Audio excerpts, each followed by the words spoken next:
Yeah, yeah.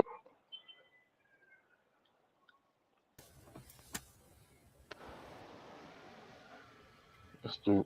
Mr. Ron Thomas in the building. What's What's going on, up? bro? What's up, man? Man, It just trying to stay warm down here, dog. Trying to stay warm. last time I look at the thermostat of this job, what other thermostat, the motor, it said it was what, Mm-mm. 18? It was like 17 or 18 up there. That was like an hour or Dang, some change ago. dang. Yeah, I bro. don't know where we at. Shit. Let's Um, break up this job. shit. It's so damn There you go. cold down here. Not even funny. So, introducing Ron and Red to the stage, man. What's going on, fella? What's up? What's up, man? What's up? Back home now. What up, King Atlanta supporter? What's going on with you, bro? What's up, team?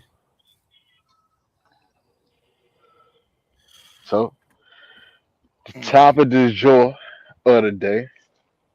We finally made the move. It was heavily anticipated, and most Mm-hmm. people already knew who it was gonna be. It was another Matt Ryan situation. Like Mm-hmm. he doing all these interviews and all that stuff, but we know who he gonna end up hiring. And new GM Ian Cunningham for the Atlanta Falcons officially Mm-hmm. announced. Adam Schefter broke the news, but officially announced Ian Cunningham is in the building. Fellas, how y'all feel about it? I like I like the move. I like the move because he come from winning teams. He he learned under the greatest GM of all time, in my opinion. Honestly, he was over there in Baltimore. Then he went Hmm. to Philly. He was. Yeah, Yeah, he started off in Baltimore. He used to play football. yeah. Ian Then Cunningham he played for UVA back in the day. then he went to Chicago. He went to Baltimore, Philly, Chicago. Now he went us. All right. I didn't know that. That's not bad right there. That's not a bad resume. So he Baltimore, know how Philly, to scout. Chicago. No, all right. Not bad, Matt Ryan. Finally got somebody for some winning teams. Mm-hmm. Hmm. What I said, Baltimore, Philly, Chicago. All three of them stop. Well, not Chicago, but I'm saying Baltimore and They Philly. getting there. They getting there. They getting there. They They in the getting there. playoffs. They getting there. But Now my thing I'm looking. is I'm looking at more the Baltimore and Philly part of right. the resume. My question is, do we get a draft pick? Huh? What's What you going on, mean? kisses? Do we get a What's going on, draft Hash? pick? Draft picks for what? Because we hire a African American GM. Oh, Uh, I'm not sure how that works. so the stream is about Atlanta Falcons football. You know what I'm saying? And life. But Who is that? so I don't know. Kisses. They asked me what the Probably stream somebody about. that saw my post. You saw my post kisses, and now you want to come on and see what the stream over. Come on, join the post. You'll see what it's about if you come on. Kisses. Uh, so Ian Cunningham. All right, and this is something y'all probably don't even know though.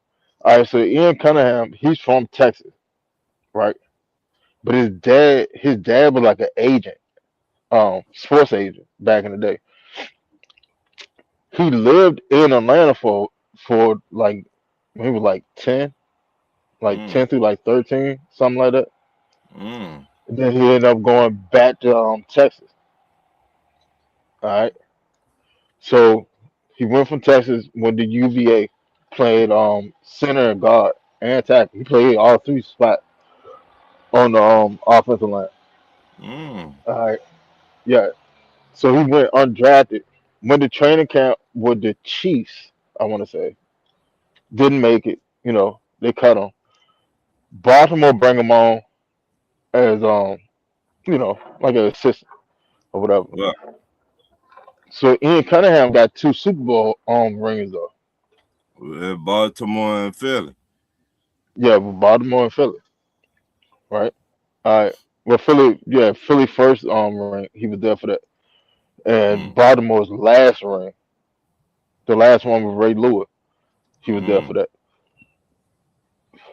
Then he went to Chicago after that. Was over there for what, like 3 years, 3 4 years. Now Something like that. Well, I was told. he had the So slick basically, jump. he helped Chicago build the team they got now. hmm But he had the slick part. I So like I say, Ian Cunningham was the guy I wanted anyway. So I mean, I didn't know. I didn't even know. I didn't even look up his resume. I just thought I just knew he had ties with Matt Ryan, and I just heard I'm listening to my NFL pundits on my podcast, and they were just talking about they ain't had no bad thing to say about him. So that let me know this guy was kind of respected. That's why I ain't had no problem with him. But now had I looked up his resume and saw Eagles and Baltimore and all that, I probably would have wanted them even more. So I'm glad I ain't have to beg for him. We just went ahead and hired the right guy. I ain't have to Mhm. I ain't have to put a gun to their head and tell them, you better not let that guy out the field. Like I was trying to do with Clint Kubiak, but Matt don't want to listen to nobody. Want to go ahead and hire some sorry ass Stefanski. Yeah, this shit better work too. Mm-mm. But you I'm got a I'm good gonna be GM. honest. You got a good GM. So if you don't work, I mean your head coach is sorry as hell, which I already said. I'm gonna be honest with you though. Like with Cunningham there in the building, and like what we already know about Stefanski and how he thinks. Oh, the trenches is gonna be right. Mm-hmm. The trenches is gonna be real right. About time. Yeah, he ain't gonna play that game. He can build the trenches up.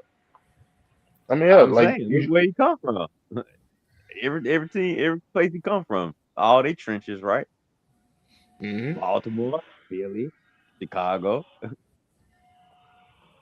Yeah. Look what Chicago did last offseason to Mm-hmm. get their trenches right. They took Drew Dahmer and Grady Jarrett, Well, I don't know built about on both Grady. sides. They Grady, Chicago Grady, got Grady, decent work didn't, on their defense. Grady didn't have a bad season. He just an older Grady. I didn't even keep up with him, so I wouldn't even know. He did I, Yeah, decent. he ain't had no bad season. What? I know he ain't got that much longer to play. So yeah, I mean Chicago win, so at least he won again. At least he made the playoffs again. hmm And to be honest, they was what, a play away from going to the championship round. Mm-hmm. So uh, I'm encouraged. I say that I'm encouraged. Like I wasn't high on the Stefanski hire. Tom Reese, nah. But No, now, the GM hire is okay. yeah.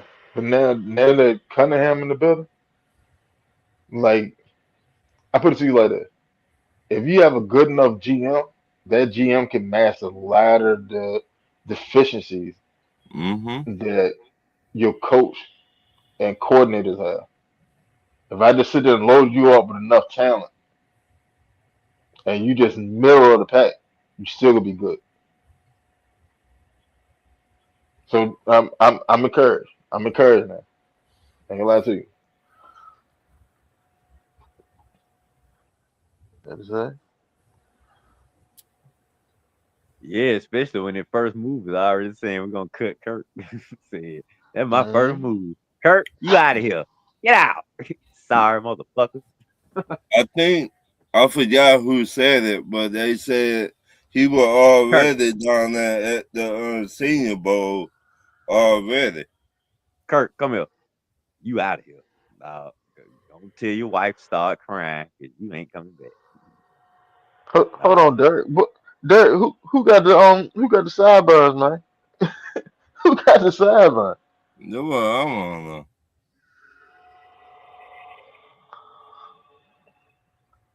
But The hell? man, You supposed to have any damn uh, chest imagining sideburns. Anybody got no damn sideburns over here? Hell, we look like some damn mobsters in New York. I I don't can't know even remember about the last time I seen a nigga with sideburns. man. Like, them, hey, we might mess around and got something, man.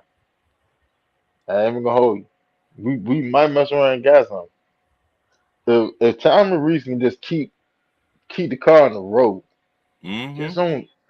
just don't run it out the cliff. Don't go in a ditch.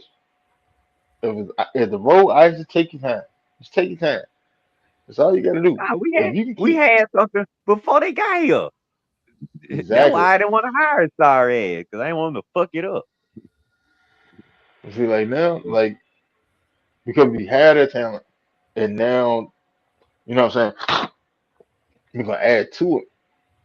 Man, I mean, we we are got it. now. I ain't as pissed off as I was last week. Me Mm-hmm. neither. Me neither.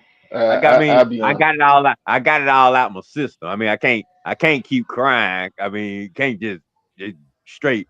Like I say, I had to let everybody know that I hate that the coaching hire. So if shit go bad, they know Red was never with them in the beginning. But now I got to move on. We got to get ready for the season. So he's here. I don't like him. I don't believe in him. But I like the president of football and the GM though. I like the players. I like a lot of my players. So mhm. I gotta get my quarterback situation straight. Mhm. I ain't Man, satisfied. I ain't satisfied with that right now. So they got to get straight. man, you know who QB1 is, man. That's Mike, man. Mike will be all right. That real We'll talk. see. Mike will be all right. We'll see. Mike, man, I don't know. It's something about Mike. I just don't believe him. He just don't give me no confidence, man. And nigga just be talking. Like I say, I don't know if it's just his voice. Like yesterday, well, man, I'm gonna do everything I can to be ready for week. Well, I know you gonna shut up. Talking about you gonna do everything you can. Are you gonna be ready? Yes or no? I don't know. Just say then. Look, you just say, look, I'm a rehab going fine, and I'm gonna do everything I can to be back as soon as possible. But if you don't know, then shut the fuck up. Don't say shit about August. Don't say shit about week 1. Don't say no dates, period. Just say, look, rehab going good. I'll be back as soon as possible. That's all I want to hear. No, no, You because I keep mean, targeting these dates, and then folks gonna expect you to be there on the day. Now, if you say week 1 and you ain't there week 1, people gonna criticize. That's why I say just stop giving up timetables and just look. You'll be back when you be back. In the meantime, we need to go find us a quarterback. nah, nah. I mean, cause like, all right, with him rehabbing, right? All right, he may not be cleared for contact till August, but he'll be cleared to go through summer workouts and stuff. We'll As see. long as he doesn't re-injure, as long as he don't have a setback in his rehab, he'll be clear for all This season thing, workout. I don't trust him not to have a setback. That's why I really just rather him take as much time, just be patient, and just we go find us a quarterback to take all the snaps for right now. And when he get back, he get back. But I'm saying, I don't want to keep bugging him for asking him every day when you coming back. Just let him concentrate on getting as healthy as he can be. Cause, dude, if you get hurt again, I'm telling you, it's gonna be the rain of Castamere on his ass. You remember the red wedding on Game of Thrones? That's how folk gonna start looking at him. I'm just saying. That's why I see I don't Yeah, want him to come back and get hurt again. Because if he come back and get hurt again, ain't gonna be no talking. Folks are gonna want to move on permanent from him. So that's what I'm saying, dude. You have got to come back, and you got to come back healthy. Hell, if he get hurt again, it ain't even gonna be about the folks. The team that's gonna move on from his ass. Right. Cause like I put it to you like that. This year right here, this upcoming year is the most important year of Michael Penix's career. Period. I would say the You next 2 years and and because you and still and coming out in the all, league. in all actuality, you don't have to go light it up this year. You don't have to go light it up this year. They showed market progression and play out the entire season. And don't turn the You got to ball show over at a you high got to clip. show Stefanski that you can That's all you and gotta do. Tommy Reed that you can that they can trust you because like I say, one thing we know is you ain't they guy. Yeah, but see that's what I'm saying. That's why I said this year is going to be his most important year because you just got a new head coach in here. You're going into year three, but you're coming off of an injury. So yeah, I'm gonna give you year three. I'm gonna give you year three so I can see what you got. We might have to give him And if your I fourth. think I can, if I think I can work with it, all right, bet. If not, come come that off season, I'm gonna draft me a quarterback, Well, yeah. and then Yeah. y'all Well, yeah. gonna fight I agree about it. with that. I agree Yeah, with that. then y'all go ahead and fight about it. And if you show that you better than him, all right, cool. We'll just develop him in the wing, keep him around, and if your ass get hurt and he get out there and light it up, that's the end of your tenure in Atlanta. Well, the Falcons drafting the quarterback next year. I think no doubt about it. I don't think so. If Penny stays healthy, because all right, let's look at Penny's season from this year that just passed. All right, so Penny's had what about like 2,000 yards passing, 10 touchdowns, 3 interceptions, or 11 touchdowns, 3 interceptions. That So you those were base his stats. Those were his stats. over the what 10, 11 games that he played? Yeah. He was So like 11-3, 11 touchdowns and 3 interceptions. he was either 11-3 or 10-3. So either way you put it, you still at a 3-to-1 ratio. That's Yeah, better that's than a not lot. bad. I can That's work with better that. than a lot of quarterbacks in the league. But I said this before the season started. I said if Penix plays the entire season, if he sit there and throw for like 3,200 yards, about 20 touchdowns, and about 8 to 9 interceptions, that's a great year for him. And he was on track for it. He was on track to go over that. He was on track to put up roughly around about 30, 33, 3,400, maybe 22 touchdowns. Honestly, Like I don't even care what his stats are. If he can he was lead us tracking. back to if he can lead us to a division title and back to the playoffs and get a win, that's what I'm concerned about. If he can do that, then I know we can keep him. So that's his goal right there.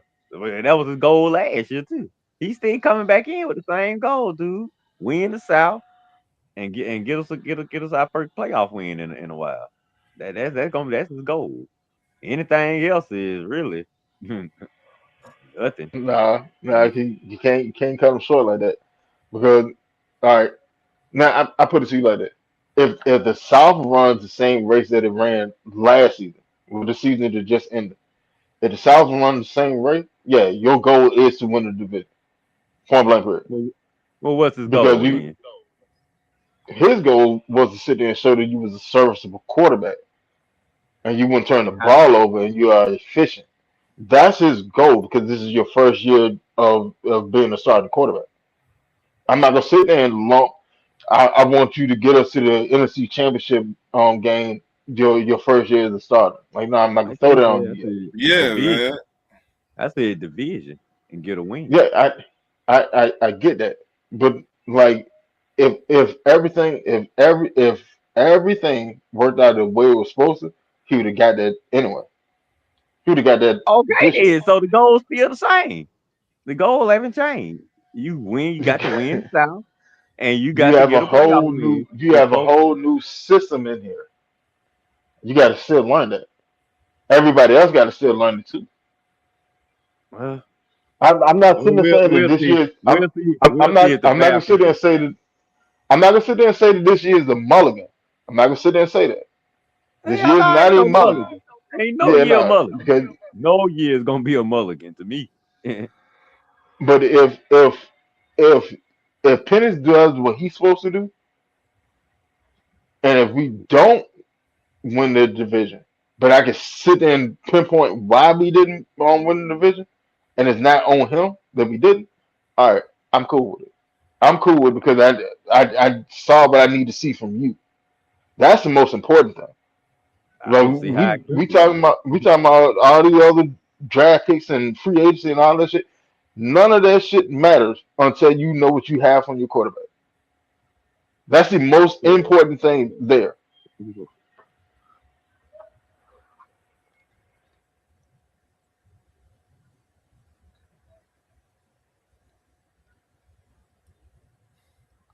Mm. Oh, somebody talking. All right, James, you in here? I think I saw him come in.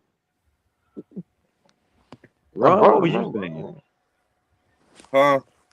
What was you saying? Who you said came in? You? You. You. What you talking about? I know. I was just What's going on, bro? fooling with y'all. Everybody, welcome James to the show. Mm-hmm. What Mm-hmm. y'all, what y'all fellas talking about? A little bit this, a little bit that. We're just talking about the new GM and what we Mm, think how he gonna fit with the team. I think he'll fit perfectly with the team because for the simple fact he is, uh, he's gonna he's gonna do a good job with putting this roster together and managing the money. What's going Uh, on, Chris? But that what we all Look, said. He coming from winning places. Plus he already got 2 rings as an assistant or behind the scenes guy. So he been trained well. I know that for a fact. so he gonna do it. He gonna He do a did. damn good job. Matt did pretty good, except for the coach. Yeah, yeah. good job, Matt. Your first year. What up, But Strap? I put it to you like this: if Stefanski can sit there and figure out and get back to the coach of the year form, or we're going to Super Bowl. Either we're going to Super Bowl this year, or we're going to Super Bowl the following year. It's one of the two. If I ain't making no Stefanski can sit there, predictions like that. if I put it to you like this: if Stefanski can sit there and unlock and get back to his coach of the year form once again over here in Atlanta, we're going to the Super Bowl within the next 2 years. If not, if not, we'll be playing in the Super Bowl the same year that we host the Super Bowl. It's one of the two. I'll let you make that prediction. I'll never say that. I can't go there. Not with this thing. Shit, I throw it out there. You got to think about it. You got all the making of a Super Bowl caliber team. In all actuality, you have all the makings of it. Not You got a without a defense. quarterback. We ain't got no quarterback. Exactly. That's why I said. Like I'm not really. If we win the division next year, I'm cool with it. As long as Penny, if we don't, I'll be alright with that too. As long as Penny shows that he's able to be a franchise quarterback, that's all I care about. That's the thing. If he shows that, we should win the division. I don't know Shit. how he gonna show that and we don't win the division. Because we Uh, got the better team. We're a better team than all these other teams. So if Penix he show us anything, we should be winning this division. he was tracking on that last season, and how Well, that ended up happening. you better keep tracking because we got a team. If we can't win this, if Penix can't get us to this South Championship, we putting it on him. Because we know You can't everybody put else it. is straight. You can't put it all on him because Watch when me. watch it. We was a game away from winning the division this year. How many different things went wrong throughout the course of the season that would have at least, if one of them went right, at least would have gave us one win, and that would have gave us the division. You can't just put it all on one player. unless that one player just like legitimately just fucking up. That's what I'm saying. If we ain't winning the division, he got to be fucking up. Uh, I don't see how he playing well, and we not winning enough games we need to win this division. Cause this division trash. I mean, hell, we just probably need 9 or 10 wins to get it done. So strapped up. if he trending up, Falcons should be doing everything they've been doing the last 2 seasons. The only difference is when whatever the 1 or 2 games we let go, we got to get them so we ain't looking stupid at the end of the year. And that'll let me know he my franchise guy. And strapped up said he may not even start until week 4. See, that's Strapped what up. I'm saying. That's what I'm saying. I'm gonna be honest with you, bro. I think that is highly, highly, highly unlikely and improbable. I'm gonna be honest with Strap, you. I'm gonna be honest too. You He's could be ahead of right. he's ahead of schedule right now. Like I said, like when you coming back from rehab and stuff, right? Because it's the off season, it's not like he's not on IR because his IR would technically end before the season starts. Now, if we go into next season and they during training camp they decide to put him on an IR, short term which is 4 weeks, long term is 8 weeks. If they decide to put him on that, all right, there's an issue. There's a legitimate issue. Something is going on. And to be honest, if they put him on a long term IR, shut his ass down for the season. Shut him down for See, the season. that's Just what I'm saying, let him Victor. heal. We have got to be. We don't know. That's what I'm saying. We got to be prepared if they put him on short term or long term. We got to have us another guy ready to go. Or else this whole season we're gonna end up throwing it away. And that's gonna be another year we don't waste the Bijan, London, That's why and you all our have a other skill backup players. quarterback. That's why you go get a backup quarterback. But I'm not sitting there investing to go get a starting caliber quarterback. When I have a starting caliber quarterback that's going into his 3rd season, I'm not doing that.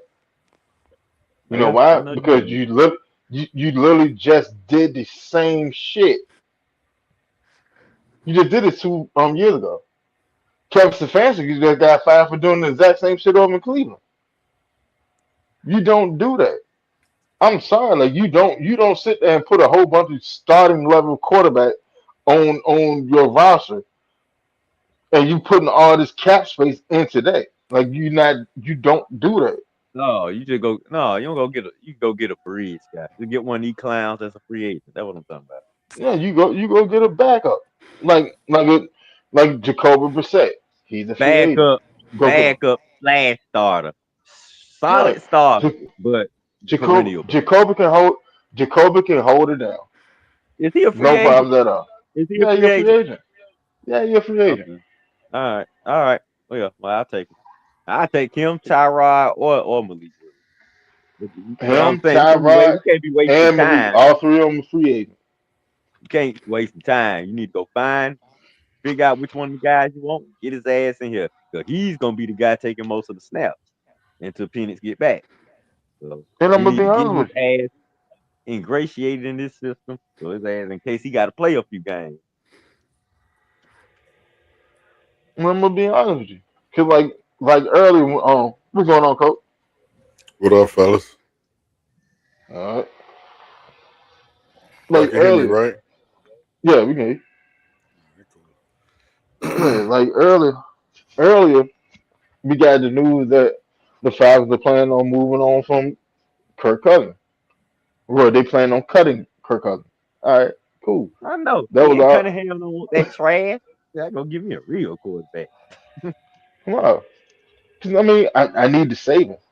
I need to save him. I only got 5 picks. I need to save him. Somebody took him and restructured his ass in the first place. Like I was saying last night, his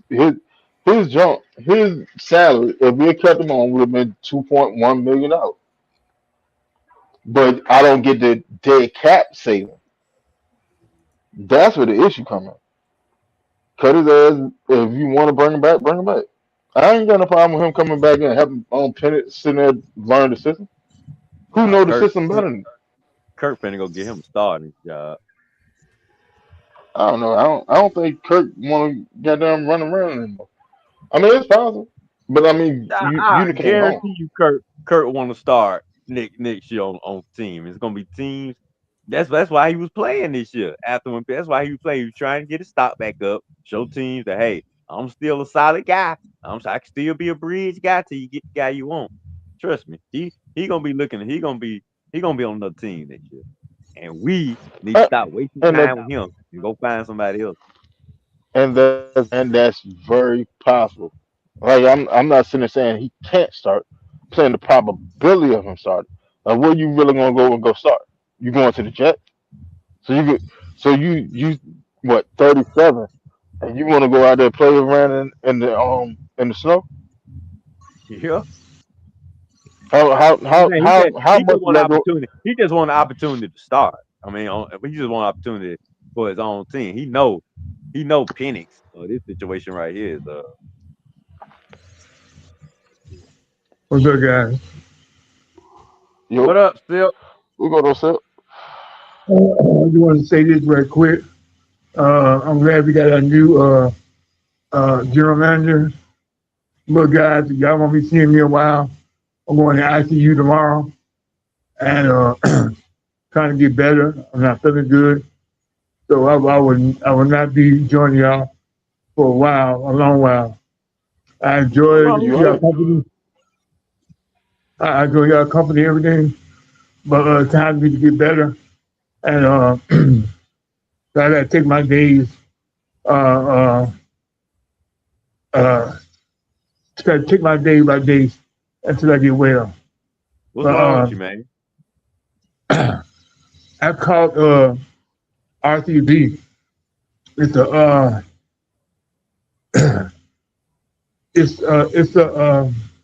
virus that deal with your immune system. I already had Oh, lung disease, and it's over. And after my lung disease, so it makes me feel like if my blood pressure, if my oxygen go any lower, I have to be on a ventilator and I'll be hospice. So I'm man, praying and Silk got this working, kill you. Lord Jesus. trying to Praying for you. trying to get these doctors to work with me, but it's gonna take some time. So I'm doing Thursday night.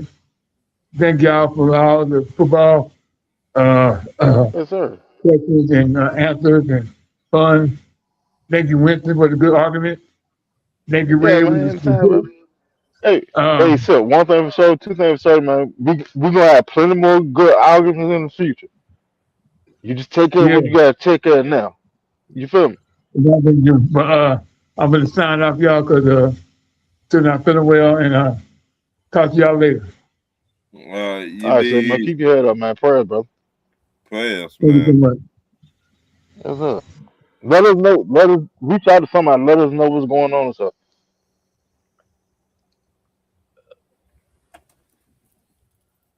Man, uh, Keep on telling everybody. Never know what a person might be going through behind closed doors.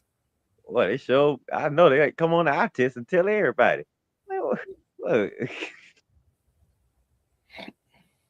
well, we becoming a sports show and a church for folks. Yeah. Oh boy. All right. Well, get well soon. Silk, we love you, brother. You're always welcome. We can't wait to have you back. You're gonna be back soon. Just take care of yourself, Silk. Uh Listen to your doctors. Like I say, and just get yourself back and we'll like I say, season winding down. So we'll be ready to hear you and Winston going back and forth as soon as you get back healthy again. But get healthy first. Can't Mm-hmm. have you on here passing out on us now. YouTube might shut us down, because they say, man, y'all ain't healthy. Y'all got folks coming on your show, not healthy. man, There go somebody would sit there and think that I'd have beat him in the argument and I'd have shut him up. And I know he ain't Yeah. gonna. I know he ain't gonna want that. So go on, get yourself healthy, man. Man, it's the off season. Take care of yourself, man. Football, that's gonna be here. Yeah, Man, you only got one life though. Right. I'm about to go get my physical. I'm about to go Yeah, man. sign me up for a physical appointment because all these motherfuckers scaring me, man. I gotta go to the doctor, man. Cause y'all these folks scaring me. I was saying, God, dog almighty. Everybody come on now, got it. Let me say Lord this have right quick. mercy, man. Let me say Yeah, this right hey, quick. but they right though. They right. Like I say, coach is right. He right, man. Coach gotta take care of himself, man. Man, What? let me say this right quick. Silk, I just heard what was going on. I couldn't get to my phone because I was in another room, but I'm praying for you. I hope you have a great healing journey along your way. And I just want to let you know, with every thunderstorm, the sun always come out in the end, man. So you're gonna conquer this, man. You be well, okay, Silk? I hope you still listening, man. Damn, Jane, that Yeah, was sure a enough, good man. speed. You just said that when he was on. Nah, Yeah, I was in another room and I was doing something and I Oh, heard okay. it. Yeah. I Yeah, he can't dropped can't me. even I follow thought that, he was John. ready. I'm I thought he was ready to go I, back and forth with Winston. That thing I know. He said, I'm gonna go to the ICU. Man, I can't even follow that. We about to shut the show down, everybody. You know what I'm saying? James came with the sermon of the day. God almighty. But yeah, man, sick man. Keep your head up, bro. Like Real talk. every storm is temporary, man. The same way you walk into this storm, same way you'll walk out of it. You just gotta put one foot in front of the other. Keep going. You got Silk will be you fine. got prayer. He ain't Yeah, you ready to got prayer stand in in front of front of the eye nobody. test, bro. The What's up, argument King? he ain't ready to check out. I know Silk ain't ready to check out.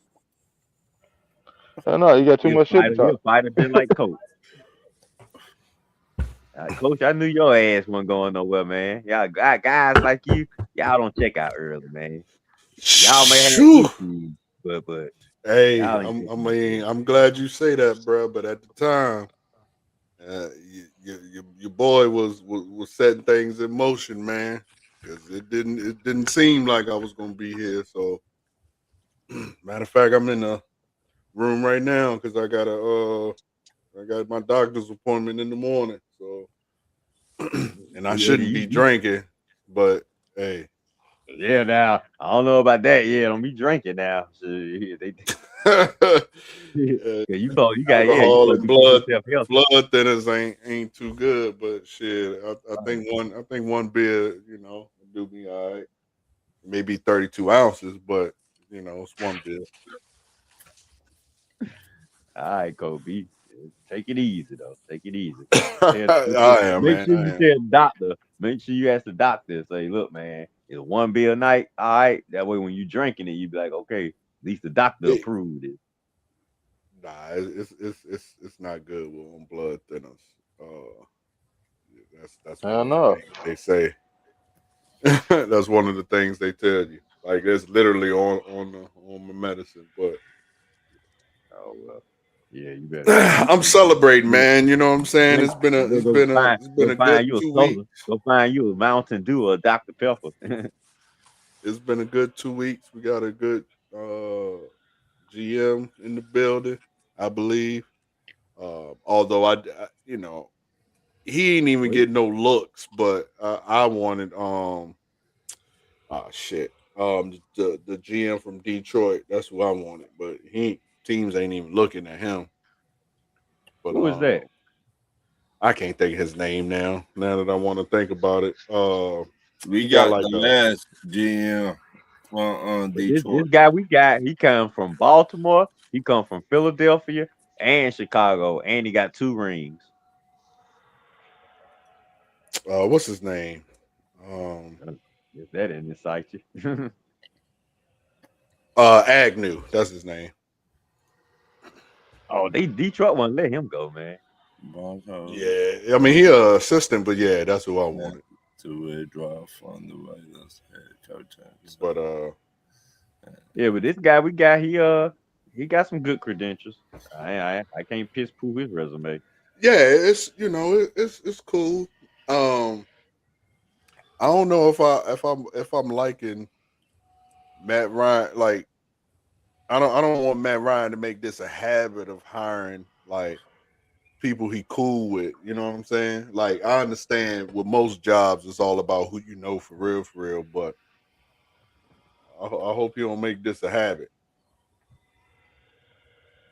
If it don't work out, he won't. Yeah. If it works out, well, I mean, the guy he hired is a friend of the guy he knows. The guy he knows is Knowles, the Chicago Right. GM. Now Right. Ian Cunningham just worked for Knowles, but pretty much gave him a good Yeah. recommendation. And even if he did, Right. He was the right hand man. He was his right hand yeah, man. but if you just look at his resume, even without the hookup, if Matt Ryan just looked at his resume was pretty solid. Yeah. I mean, it's been pretty decent. I mean, you know, he was the assistant, so he wasn't the main GM, but But you if you know, coming from if you telling me you trained under Ozzie Newsome in Baltimore and Howard Roselle in Philadelphia, dude, I'm sold. That's all I need to know right there. Ozzie Newsome and Howard Roselle, okay, bring his ass on. I Them mean, two the but you best. know, I think a lot of the We'll put it like fans. this. Look what happened before. We hired Dimitrov before, and he was coming from New England, and we know how good a management they got, and that worked out for us. Got us 5 straight winning seasons, Super Bowl playoffs. We went back and hired some clown from the Saints, didn't do a damn thing with his ass for 5 years. Now we're going back to the good teams, Baltimore, Philly, and Chicago. And I think this is gonna get us back on track because we went back to hiring GMs that come from good teams that's trained by good people that know what the fuck they doing instead of bringing some damn bald-headed clown from the Stanks. All this nigga do is work in the damn finance department because bald head dummy. I can't let you do that, Red. I can't, bruh. I can't, bruh. Go ahead, give me some In my pushback. in my opinion, man, that man has put more talent on this team than any GM in the last couple GMs we've had. Like, You talking about Terry? look at hell yeah, look at what he did on our defense, bro.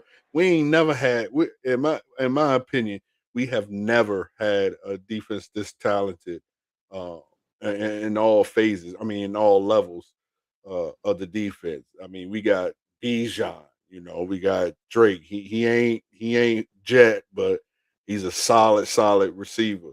Like, this man has put some talent on this damn team, bro. And Thomas Dimitrov, I'm one of those people. If you hit twice in the draft, I think you did a good draft because not all your picks are going to hit, and really outside of the first round, everything outside of the first round is really hit or miss, even the first round. But you're more likely to hit in the first round than any other round. So, I mean, outside of who, outside of Matthews, outside of McGarrett, not McGarrett. What's the other one that's been here forever? Um, Lindstrom. damn, I can't. Lindstrom, yeah. Outside of them and the center we had that we couldn't pay, had to let go. Drew Dom. Matt Ryan, We have to Julio let him go. Jones. I mean, we weren't gonna be. We couldn't pay him, so we had to let him go. Matt Ryan, Julio Jones, like, those are, he got Tony Gonzalez in here. We've had some pieces here and there, but in my opinion, Terry hit. Like, he hit. So I know we didn't win, but I think that's more on the coaching staff than on Terry. Well, That's my Terry, opinion. Terry hit just some of his pieces. We just couldn't get to the playoffs with his pieces, or that's why a lot of folks were saying keep him one more year, so we could have saw what we probably would have done something this year. See, now if we go to the playoffs this year, I ain't gonna lie. If we go to the playoffs this coming year, this is still Terry's team. This is still the pieces that Terry got. So Yeah, thank you, King I'm Atlanta. not gonna Matt. give That's Matt what I Ryan. was talking I'm about. not gonna give Matt Ryan credit if we win this coming season with this team, because that mean I give Yeah, the you team was credit already for built. bringing. Yeah, it was Mhm, already built. You know, mhm. Yeah, the team was already built. You bro. got your Like, number one. You got your O line. Thompson got your quarterback. You got your running back. You got your wide receiver. You got your tight end. You got your edge rushers now. You got your linebacker core. You got your D line. You got your hit, number like one nigga, corner. hit, You got your safe. You got both of your safeties. Like the hit, team is built. bro. That nigga hit, bro. Like I don't understand. I mean, I get it. We didn't win, but nah, Terry hit, bro. Terry did his thing here, dog. And I said it, last season during the season, and I'm gonna say it again. A hot take. I think well, the quarterback situation, it really puts a damper in my prediction. But I said this year was gonna be our run year, and Hmm. next year was going to be our Super Bowl push year, and I truly I said the believe that same shit. because this defense is out of this world, bro. Like I if you said really I look said at the same shit. if you Yeah, get rid of the We hold holes, bringing up. Nate Ollie back. if we get rid of the holes, your garbage ass Bertrands, your garbage ass Hell Hughes, yeah, he got to go. your garbage ass what's the other just absolute trash oh my God, the one Alpha, William Amy used to always scream about. Get rid of his G Alpha. garbage ass. Trans. Nah, who? Who you talking about? Montana Troy? No. Well, he gone. He can't stay healthy. He going in No, there. I'm talking about the one William always was screaming about that just got burnt every time he Mike was on Hughes. the You talking about goddamn Mike field. Hughes? Mike Hughes? Yeah, Nah, like, no. It wasn't Hughes. I can't think his name anyway. But D anyway, Alpha. get rid of Hughes. Get rid of nah, Hughes, nah. The Alford, and Bertrand. Nah. Alpha's coming back. Alpha's coming back. That's a Thank you, given. bitch. Thank you, bitch. Helms. Oh, Hell, Demarco. Yeah, Oh that man, trash ass nigga. Demarco is a special team. Like he doesn't even factor in. He's a yeah, he special don't team. even play, man. It seems like every year this nigga doing something in preseason, and everybody always talking about, man, I can't wait to see him on. Hey, he don't even play in the Man, regular season. So, that nigga is No, he butt cheek. played. But He just played. yeah, He just played he played special a teams. lot. He Nah, played he special played on teams. defense. He played Hell defense no. a couple times. No, Yeah, he did, he bro. won't get Yes, he he won't did. get no snaps like that. No, he wasn't. Helen was not Bro, getting snaps like that on defense. he Cause that, played in games, bro, because he got burnt. when Diablo went down, I said, well, hell, go ahead and put Helen in there for Diablo. Either put Helen or put Malone in there for Diablo. Do not put JD Bertrand bum ass in there. And lo and behold, they put his ass in there. He got burnt for goddamn 4 games straight until they started substituting Rodney Harrison in. Helen won't play on defense like that. Helen ain't getting no Bro, snaps like that on defense. No he sir. played, Who bro. who I'm he trying play to for? tell you. Who he play for? Who He he play played for? for Atlanta. He was out there and got No, burnt no, because no. I Hold on. remember going at Hit, I remember trolling Will because I was like, bro, what's up with your boy? He was like, yeah, man, he played like trash today. Like, yeah, nigga, he play trash no, every time he get on the no. field. Xavier Helen, Watts. you talking about Helen? Xavier Watts played 98% of the snaps last year. Jesse Bates played over 90 some percent of the snap. Helen, if he played defense, he won't play in that much. He went on the field like that. Hell no. That nigga won't get no tick. Yeah, I don't remember Helen too much. No, Helen That's why won't I'm play. always wondering See, why folks pumping them no, up in preseason. it won't Helen. The who coach is talking about is Natron Brooks. When Natron Brooks when Brooks, Helms played 11 games this year, bro. yeah, as a special teamer. Go look at No, his defensive snaps. that's Go what I'm look at looking his at right now. how many snaps he I'm got. looking at it right now. How many snaps was he getting per game? Hold on, let me. He didn't. Oh yeah, because all the stuff he do in the preseason, he don't do nothing like that in the regular season. All right, because he won't get on the field. Like, all right, Helen was hurt at the beginning of the season. He came in almost at the halfway mark of the year. When Helen came back, that was like right when Pennis went out. And He Helen was had playing he on had special teams. he had 23 snaps this past year. Damn, that's not a lot, coach.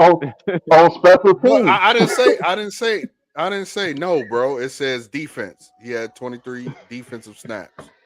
I didn't That's say the even nigga worse. played a lot. I said when the nigga was out there, he was trash. Well, yeah, That's he definitely Yeah, was yeah, trash. the nigga trash. that motherfucker won't get on the field. I told you, That was he's too slow. He's too slow. Like Helen was playing out of era. If Helen was playing like in like the late '90s up to like the mid 2010, early 2010, he'd be perfectly fine. He'd be a dog. But But playing anyway, in this league nowadays, hell no, he's too slow. my point is, get rid of him, get rid of Bertrand, get rid of Hughes. I think I'm cool with Offer staying as a serviceable piece, but them three yeah. got to go. Alpha, And this Alpha defense can is stay. rocking. Alpha can stay as long as we got everybody else balling. Like I say, but yeah, get rid of them sorry motherfuckers that can't tackle. Bertrands and the Troys. I see that one. So these guys don't fit on the team no more. These are the Troy guys you get gone. when we sorry as hell. Dog. Yeah, Now they gonna release Troy. Ain't no yeah, way. our Oh, defense yeah. is physical, man. We tough. The only type of guy like that I want on the team is Caden Ellis. That's it. Rest of them guys, get them country bumpkins up out of here. I want some real dogs on the team. Look, I'm even cool with this is what I was saying. That this is why I have an issue with our DC is because he kept Hughes and Hughes out there, and teams were literally targeting that dude and shredding him every time he was on the field instead of playing Kobe. Now when Kobe got out there, Kobe was getting burnt. Kobe was fucking up. But I expect that from a rookie player. You know what I'm saying? The only way for him to get better is to get better. But you want to keep putting this vet out there who is just absolute asshole trash instead of letting Kobe get snaps and get better.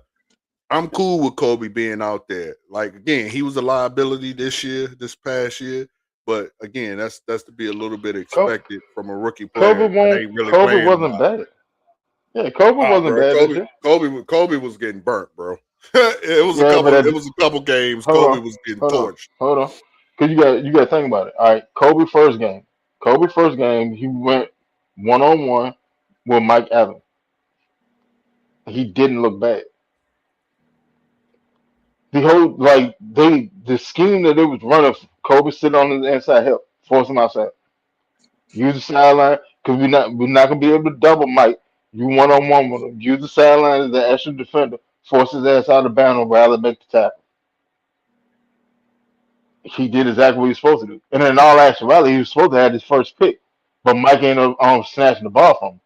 But Yeah, Kobe coverage on Mike Evans, I want to say Kobe only gave up like 65 yards to Mike Evans.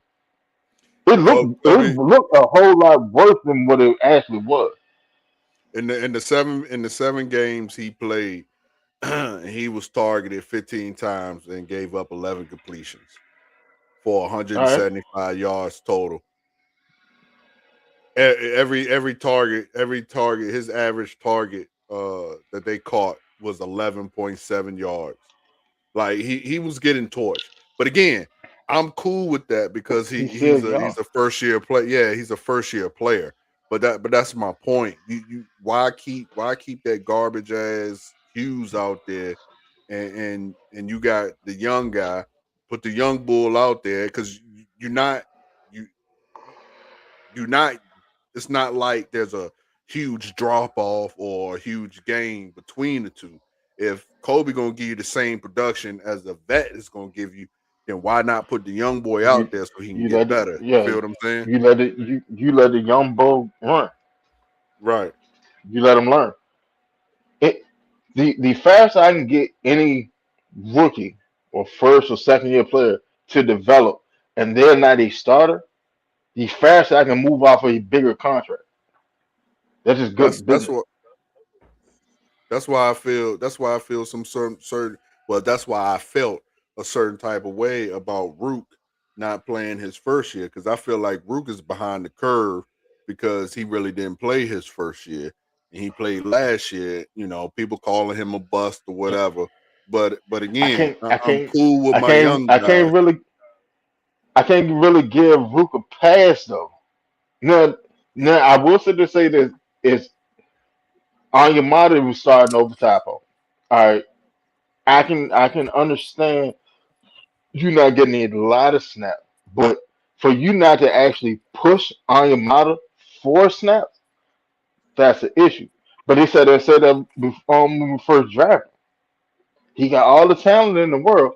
He just got to be developed Right. because But at the Rook and Doyle said they played about the same amount of snaps they rookie year. Doyle but took the but fuck off year two. but here's the problem though, Winston. He didn't play that year. He didn't play hardly none of the rookies. So it wasn't. I don't think it was that he couldn't beat out Onyemata. No, It just I'm was. talking about year two. I'm talking about year two. I'm talking about the year that Oh, year just two. ended. Okay. Yeah. Yeah, Okay. year two. So Onyemata is a starter. All right, that's cool. All right, so Brandon Doyle is a second year vet along with Root, and they are night and day different. I don't know if I would say night and day. I mean, Shit, Dorless is man, he is better, but I wouldn't call him night and day because, bro, night and When day. Rook was in the game, man, Rook was getting after it. Like Rook was doing all right, man. Rook, I'm not saying Rook is bad. No, don't don't misconstrue it. I'm not saying Rook is bad. I'm sitting there saying that in a vacuum, in a bubble, Dorless is the better player. Yeah, yeah, I agree with And that. it's substantially more. Yeah, think about it. Dorless almost had Dorless almost had double digit sacks by himself as a defensive tackle. Dorless ended the season, and we were scared that he tore his ACL up. Just hyperextended, he'd be perfectly fine. But when he ended his season, he was already at 8.5 sacks. That's more than what Jalen Walker did. That's more than Zach Harrison did. It was for a good little time. Brandon Doyle was leading the team in sacks, and then James Pierce came on. Man, I said that from Jump Street. Like, what if you watch what James Pierce was sitting there doing at the beginning of the season, he was feeding a lot of people sacks because he was commanding double and triple team. And then when he started figuring Yeah, it out, well, all right, if they're gonna do it like this, and I set this up, and whoop, whoop, whoop, I can get on through there. That's when James Pierce started catching sacks. So you what know James what? Pierce caught his first sack, what, game three, 2 or 3, and then he went on a log. Then he caught another one like 2 games later. Then he ended up catching another one. He caught a half a jump. Cause matter of fact, that Buffalo game, they were robbing the shit out of James Pierce too. Because in all actuality, James Pierce supposed to have like 14 sacks this year. You know what? But Looking at the comparison to him, you do have a point because Rook almost doubled Dorless's snap count. Rook had 98, but he only had 2 Harrys, 1 back, 3.5 sacks, 8 pressures. Dorless only had 54 snaps, and he had uh 3 Harrys, no bat, but 8.5 sacks. So I Mhm. mean, And I then go don't look at know, man. then go look at then go look at Doyle's tackles for losses. I That's what I don't know, said, man. night and day. Night and Nah, day. now No, now that I no, look at it, it's not that big of a leap. Like I mean, Dorless just got to the quarterback more. he had 11 tackles for loss, and Rook had 4. How many Walker had for loss? Oh shit. Walker had what, 7? I want to say 7 or 8. Tackles for loss? I think so. You know, I mean, I I understand that think y'all really. Me personally, I think he's a little overrated, bro. But who? Jalen Walker. yeah, Jalen had 5 tackles for loss. Add Then that yeah, to then five and a half sacks. Pierce had So about that's 10. about 10.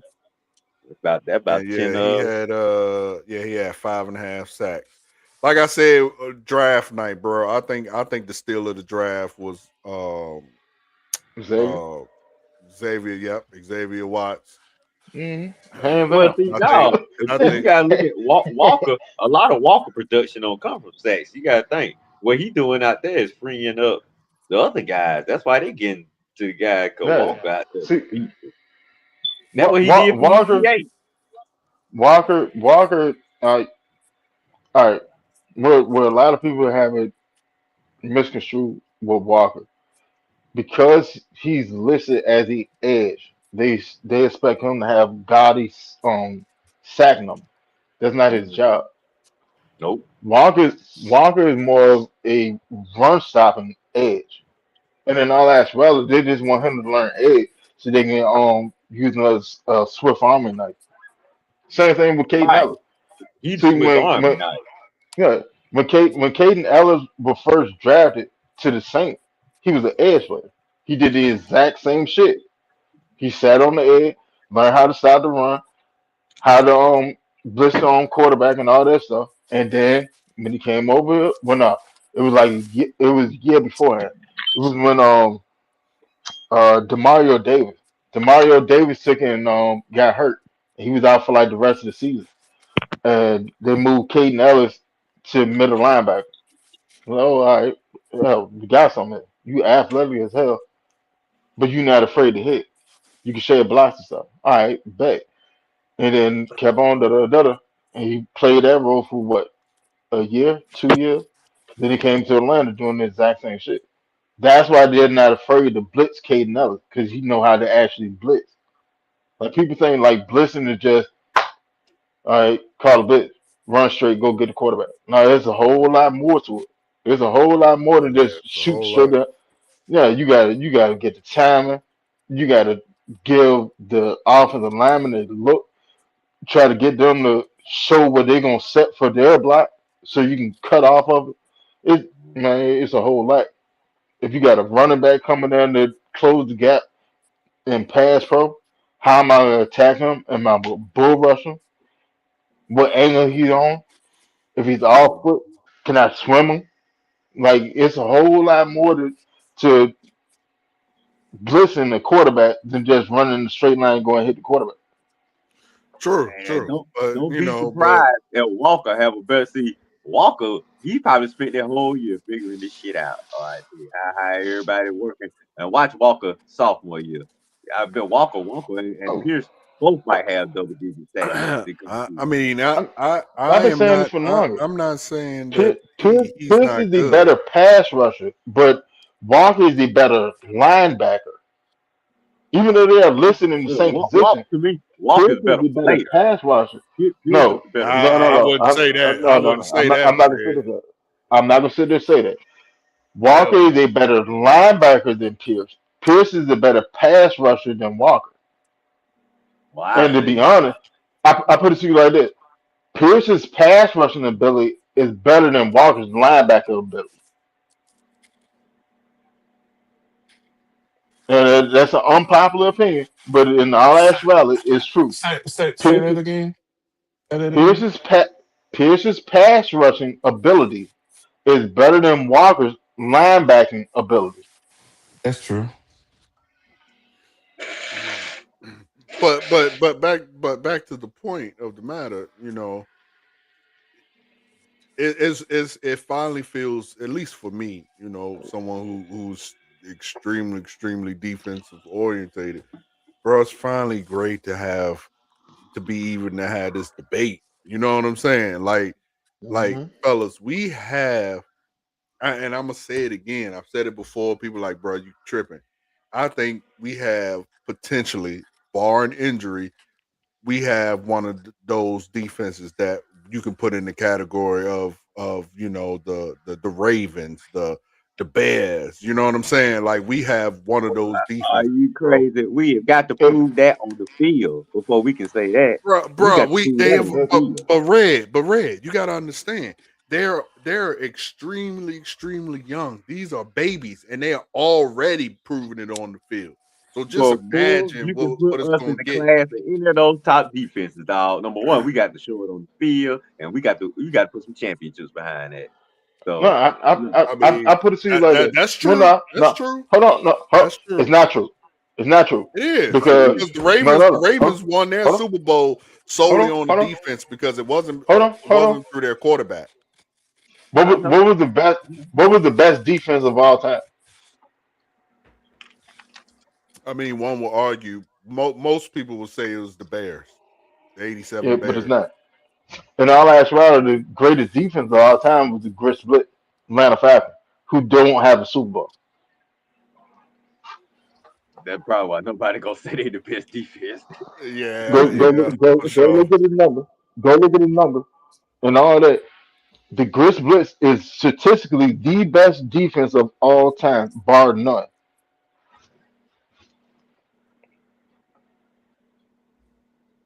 And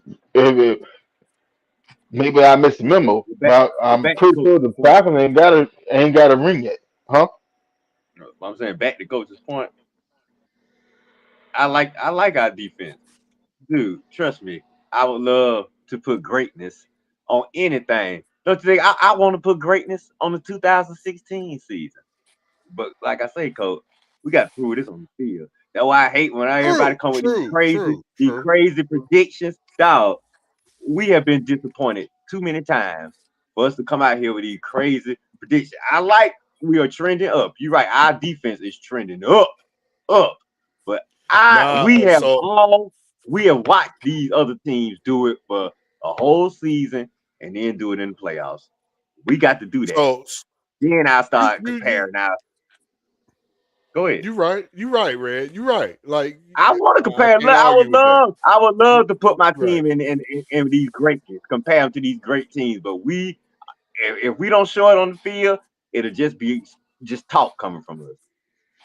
But Well, to your point, Winston, the I just googled it, that the '77 Falcons, they are up there, but they're hold considered on. third behind the '85 Bears and the '76 Steelers. Then it's the '77 No. Falcons. And the only reason why they quote unquote put it at third is because both of those teams ahead of it got a championship. But in all actuality, Grit Blitz was the best defense of all time. If you just look straight at defense, not at team or team accolade, just defense, Grit Blitz is the best defense of all time. What year But was that? What year was that? 77, 76, 77, 77? 77. Yeah. Well, I wish we had won it in '77. We could have. Yeah, we really would. Man, I probably still be popping that shit up. Oh, you damn I right. mean, but Oh, I be talking cash shit. you got a Say that. point, Red, but I still see it, man. You know what I mean? You know what I Well, mean? I Like, want to see it. I I see want it. all these guys to I get. see it. Trust me.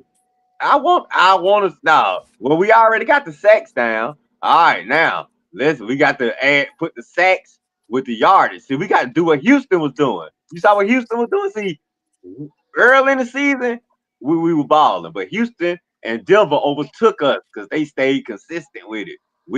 They not only that, they went to the playoffs and got wins with it.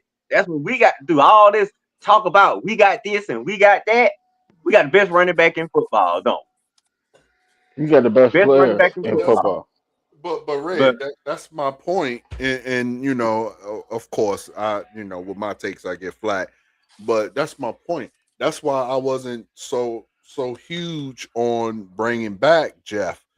You know what I'm saying? Because he did, in my opinion, do a lot of suspect shit. Like if y'all notice, and shout out to Winston for finally giving me my props. But when I said that we had to be, you know, the biggest blitzing team in the NFL to be effective, when we were doing the blitz, we were, I mean, the teams they just couldn't function.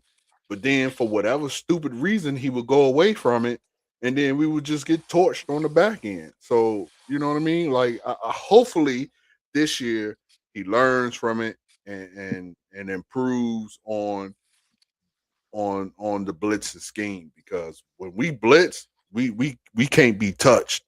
But when he drops out of that blitz and goes into these zones, we get torched because we got people like Hughes out Yeah. there, garbage. I mean, I wish that we had this. The defense was solid. It just we did have games where we gave up some shit, but overall it was solid because we were the number 2 team in sacks. I never thought I'd say that, but man, yeah, we got to put the sacks with the yards. What's going on, allowed. Miss B? Miss B, Yeah, get man. on up in here, lady. You supposed to be on tonight. Have your show. So come Man, on where in you here, at? lady. I'm Come on in about to here. I'm gonna drop the link. Drop that link for Miss B. Get on up in here and tell us what you think about the GM. But yeah, coach, man, you know I'm with y'all. I've been wanting to talk greatness about things. I'm still pissed I can't talk greatness with the 2016 offense. God damn, why? We were just a couple of minutes from Bruh, being able to say, bruh, before y'all went live, like every so often, to get that warm, fuzzy feeling, to get that hype feeling, I go back and watch highlights of that year, bruh. Like that was the great. Like I distinctively remember going to bars and shit and watching the game and just going bananas.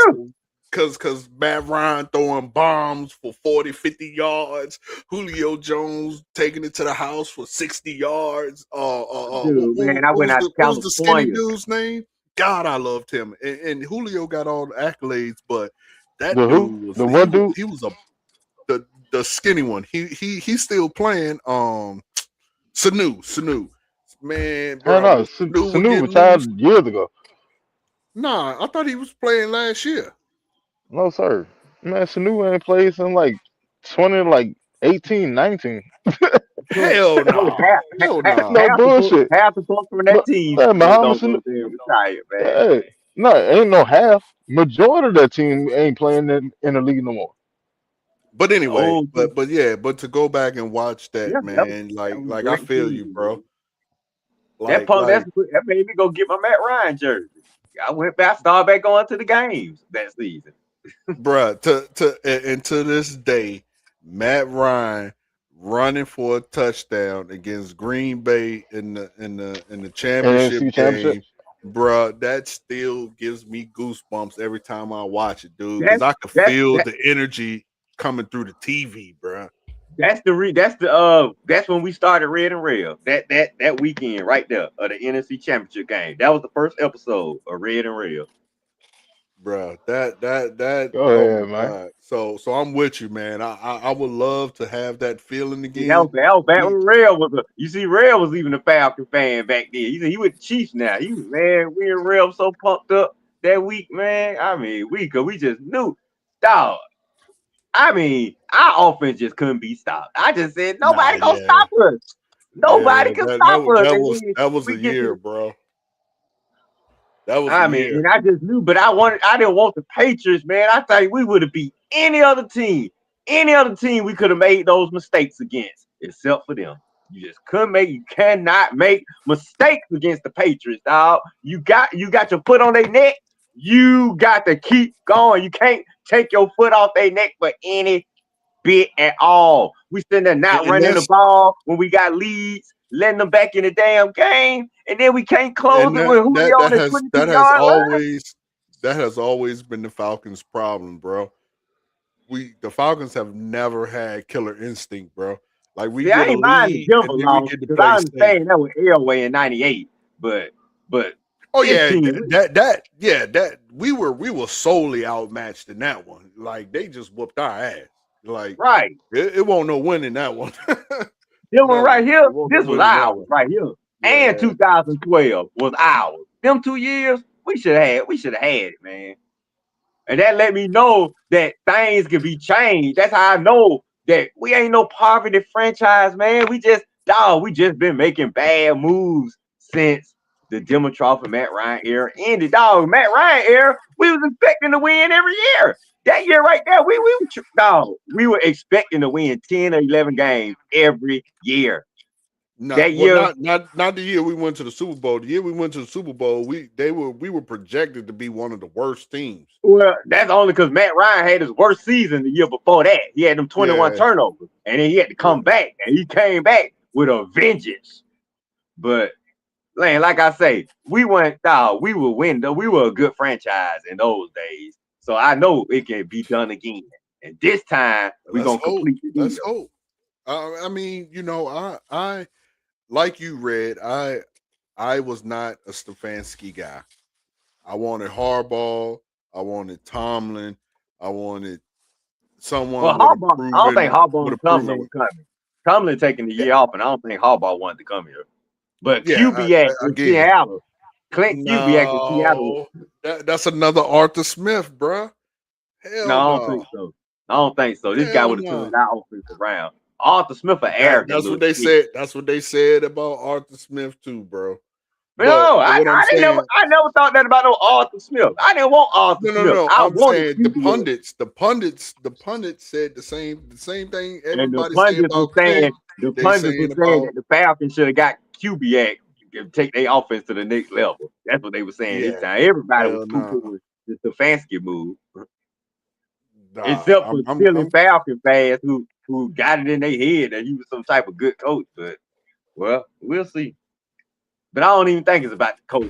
I'm putting, you know what I'm putting? I'm putting Stefanski in the Mike Smith category. I just manage the team, dog. Don't do nothing dumb, lose game. Just stay on the sideline and manage the team. Let your coordinators do their job. Because that's what's gonna have to happen. But Mike, but in order for us to do that, bro, Mike has to take a huge step forward. Like comparing him to his contemporaries, who came in the league with him, he is way like watch them play, he ain't even on the same level. Like, all three of the guys don't got to the championship game so far. Caleb, yeah. Well, no, not Caleb, but he got to the division round, but he was one play away from the championship game. But Jalen and May in the damn Super Bowl. So shit, Penny, you got a lot of work to do to catch up with those guys, boy. You behind. I mean, not even catching up, just watching them play. Like if you watch all his contemporaries who came in with him, his play on the field is way lacking behind. So he has to step up. Bo Nix in the class too. And JJ McCarthy, he was coming on strong last year. You better not let JJ pass your ass, boy. Now you really gonna have some damn questions to answer. Man, JJ is trash. Stop it. JJ is Man, trash. cut it out. JJ is not trash, bro. He just got a JJ is trash. Come on, man. How you got a trash team? You got Justin Jefferson. People said the same thing about Bo Nix. But when he came in, I distinctively remember when I was campaigning for us to draft Bo Nix, people said, "Oh, he gonna be absolute trash. He gonna be garbage. Don't pick him. He trash." Man, Bo Nix out there balling. Yeah, man, balling. Nah, JJ still got a little bit more work to do, but he had some moments last year, so I'm okay with it. I get it. He got a little. Penix is ahead of JJ now. Penix ahead of JJ. Like I say, he got to get back on the field now because JJ got a good coach. You have to understand this too. All the quarterbacks y'all just named, they all was able to play their rookie year. That's why I said when we first draft Penix, as soon as we drafted his ass on the draft show, I said we built the team wrong.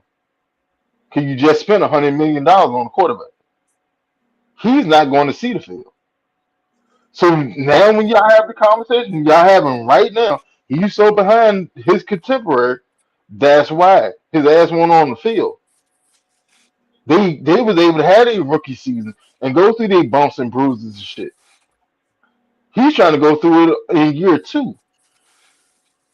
And now, look at the situation he's coming into. All right, I'm coming off an injury. I got a new head coach, a new offensive coordinator, and I'm going into year 3.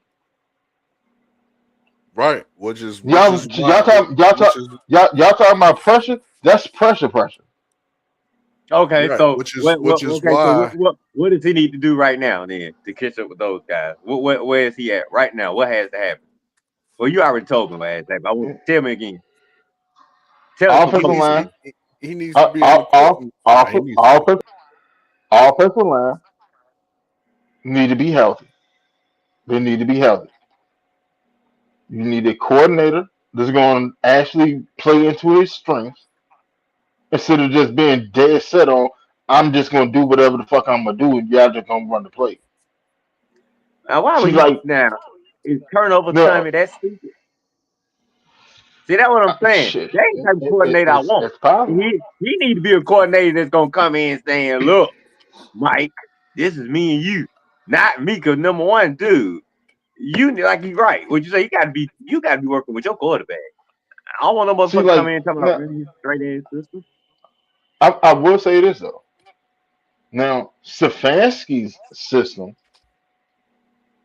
benefits Penix exponentially because his system is what Penix thrive in. Is run based play action off of we taking shots downfield, all that shit, deep out, post, corners, all that shit.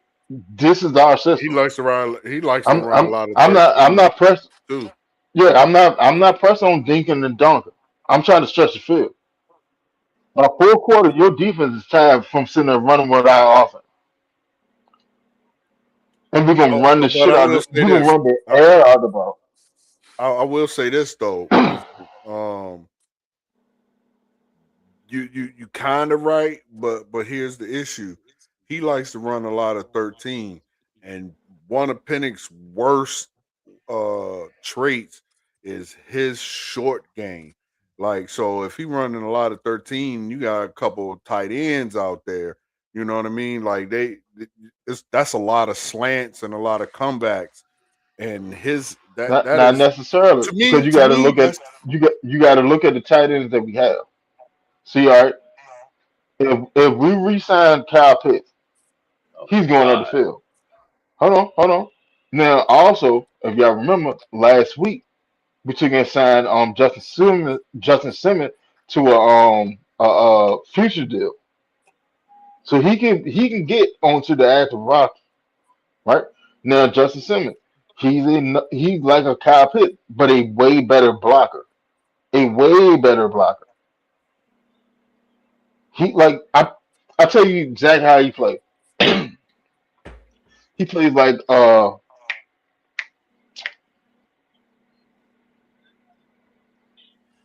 mix between Antonio Gates and Dallas Clark.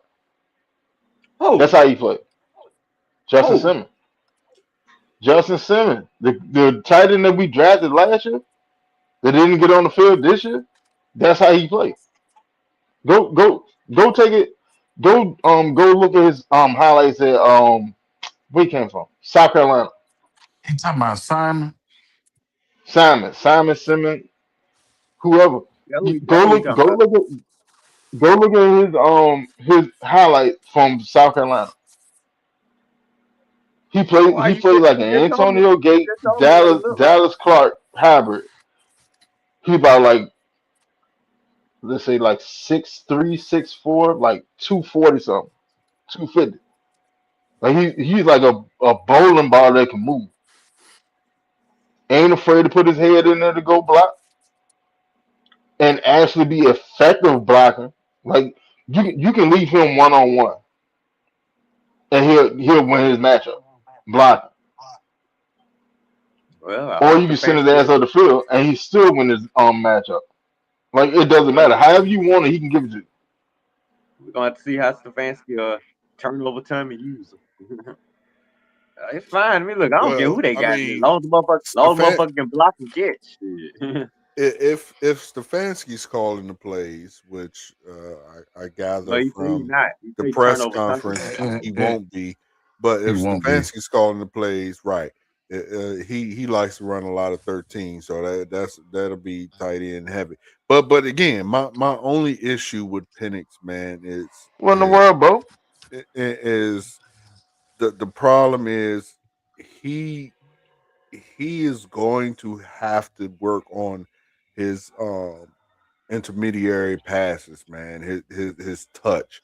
If Pennis can get that under control, I have all the confidence that he can lead us to a Super Bowl. And he got to If he learn to throw can't, over the middle.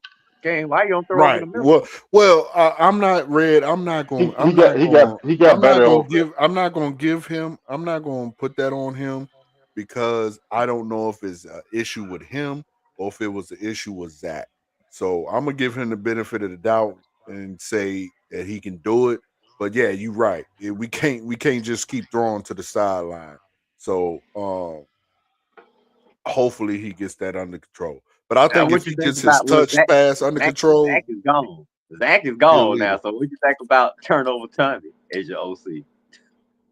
You're right. That's what I'm saying. I don't know. Hopefully, I don't. Hopefully, the issues with him just throwing to the Did, sideline did was y'all without did that. y'all beat his ass when he was at Notre Dame? Who? Who? Turnover Tommy. Didn't Texas whoop his ass when he was playing at Yeah, Notre Dame? Yeah, yeah. yeah. Texas got with him. Coach, well, coach, that's who you got. You got the guy who asked y'all whooped about 5 years ago. That's who your OC Hey, is. Red. You already know. You want to know? I'm not gonna say. I'm not gonna say I hope he failed because I don't want. I want us to win. But in case he do fail, you know who coming out at the end of next year, right? At the end of the Who? 2026 season. Man, go to sleep. King, Ain't nobody baby. getting it. Ain't nobody sitting there King, going baby. good. Nay Arch Manning. That's a Oh, dub. Go to sleep. The king, Go to baby. sleep. Shout out the king. Man, So I would you love got to a see shot with that. him. I would love to see no, him. I think we'll be too good. Yeah. Okay. We ain't gonna be that damn sorry. And if we that damn sorry, that means somebody done made some mistakes. Our defense ain't gonna allow us to be that damn sorry. So I don't think we're Yeah, gonna for have a sure. shot. Yeah, I don't think we're gonna have a shot it's out there. not gonna happen. But of Right. course, And then this it's something that I division we want. play in, too trash. That's what I say. Once I let my anger go and start looking at, and then I got to see some of the moves we made. Real talk, man. We really should be a division favorite again. Because I mean, shoot, we were tied for first this year. Yeah, I- yeah. I mean, if we didn't just get straight, you know, we ran missed the through playoffs. We missed by the playoffs because we Carolina. got swept by Carolina. Exactly. Because we got swept by Yeah, Carolina. That's why we missed the playoffs. yeah. We missed it. Well, I can sit there and say we missed the playoff because Cook forgot how to kick field goal. Well, that too. I mean, yeah, Hey, bro. our division Hey, record. Winston. I You know what is remove the AJ. greatest? Winston, you know what is the greatest irony in the world? The greatest get back in the world is to watch that dude kick dirt. How in the fuck do you kick the ground, bro? Like I've never in my life seen that shit. That is the greatest revenge that possibly you could ever have, bro.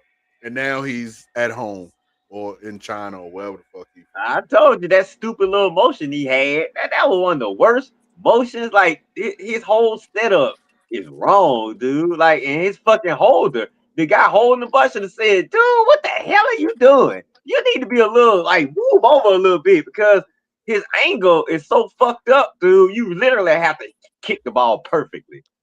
But you know what happened, Red? Just like with Matt Ryan, we got spoiled, bro, by Money Matt. You know what I mean? Like we Yeah. got spoiled, and we've never had like Cool was good for 2 years, and then after that he consistently went down every year after that. But We got spoiled by Money Matt all was our so kickers, great. man. Money We got Matt was spoiled by so all our great. kickers, dude. Look at we went from Morton Anderson to the guy before Morton, he was good. And Morton Anderson for about 15 years. Then you go from him to Matt Bryant. Like I say, we And ain't never that had kicking issues until Coop came right, along. right, yeah. Just Well, like we yeah, I ain't have forgot about quarterback, them. just like we ain't have quarterback issues until these But motherfuckers came along. Money Matt was so clutch. Like I said, we just got spoiled. Like a Matt Ryan, we got spoiled, and you know it's hard to find players that damn good. You know what I'm saying? I mean, it's hard to find them. That's why the I think GMs we are need to supposed go to to. one of these South America countries and get one of these, soccer players that Hey, or we tried rugby that. players, whatever. I thought that's what they did. Shit, and put this But nigga in the damn. Lenny Craig, he gone. He signed to Steelers, I want to say. That's what I I'm want to say he saying. signed to the Steelers. We were wait, and we But had yeah, him over here for 2 years, Lenny wasting Craig time. gone. Now watch you go over there Yeah, and start kicking good for them. I mean he And, wasn't and, and bad for us, it's but he possible. wasn't. Again, we were so spoiled by Money Matt and then Cool his first 2 years that it's but finding great players is hard to do. Yeah, they say his hip is toast. Yeah, his hip toast, his leg toast, and his career toast dirty. That's right. Go, like Cool. you said, go back home and join the I'm gonna tell you, Cool, Issa Cool Beg chicken Cool fell Young. off. Cool chicken fell off as soon as he got paid. The money went to Yeah, his head. As soon as he got paid, he got progressively worse each year. every Now year, every year. before he got paid, Koo was on track to be the most accurate kicker of all time. He was on track for that. He was on track to rival Justin Tucker as the most accurate kicker of all time. Then Yeah, he was then clutch the first 2 years. that contract came on down the turnpike.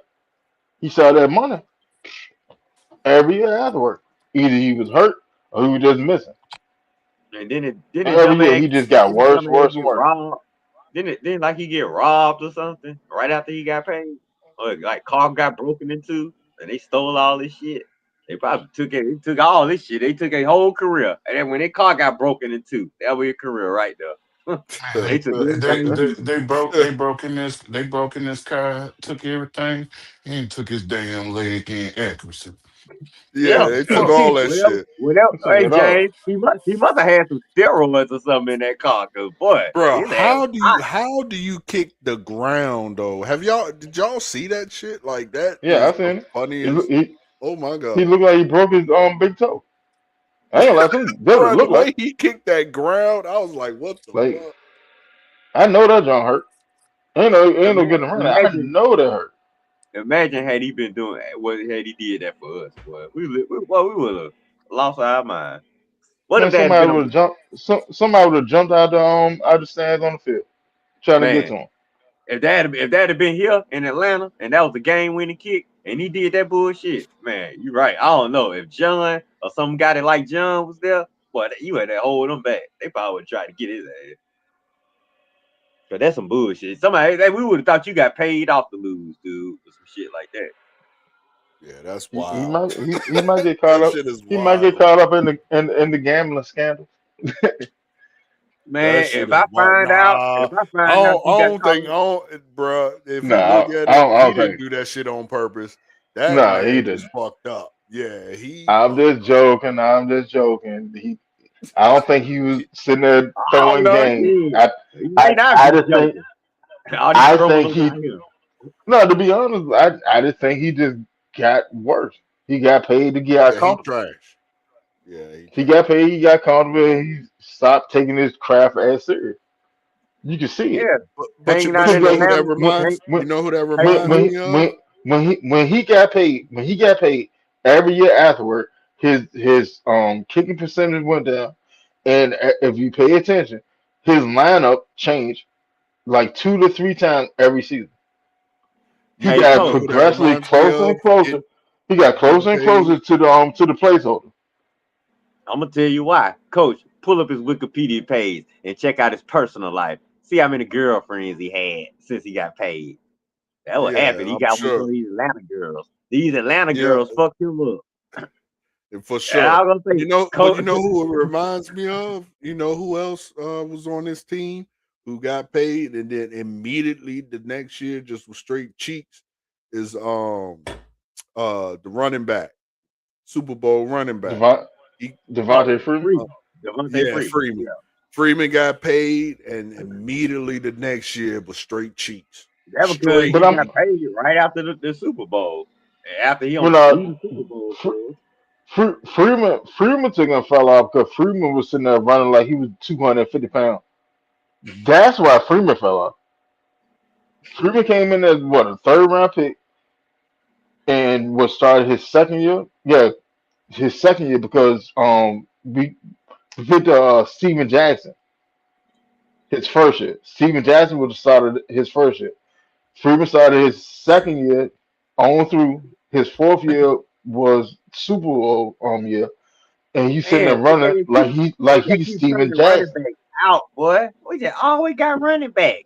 Goddamn, we went from Steven Jackson to Freeman to goddamn fucking. Hell, we had Eric Dixon back in the day.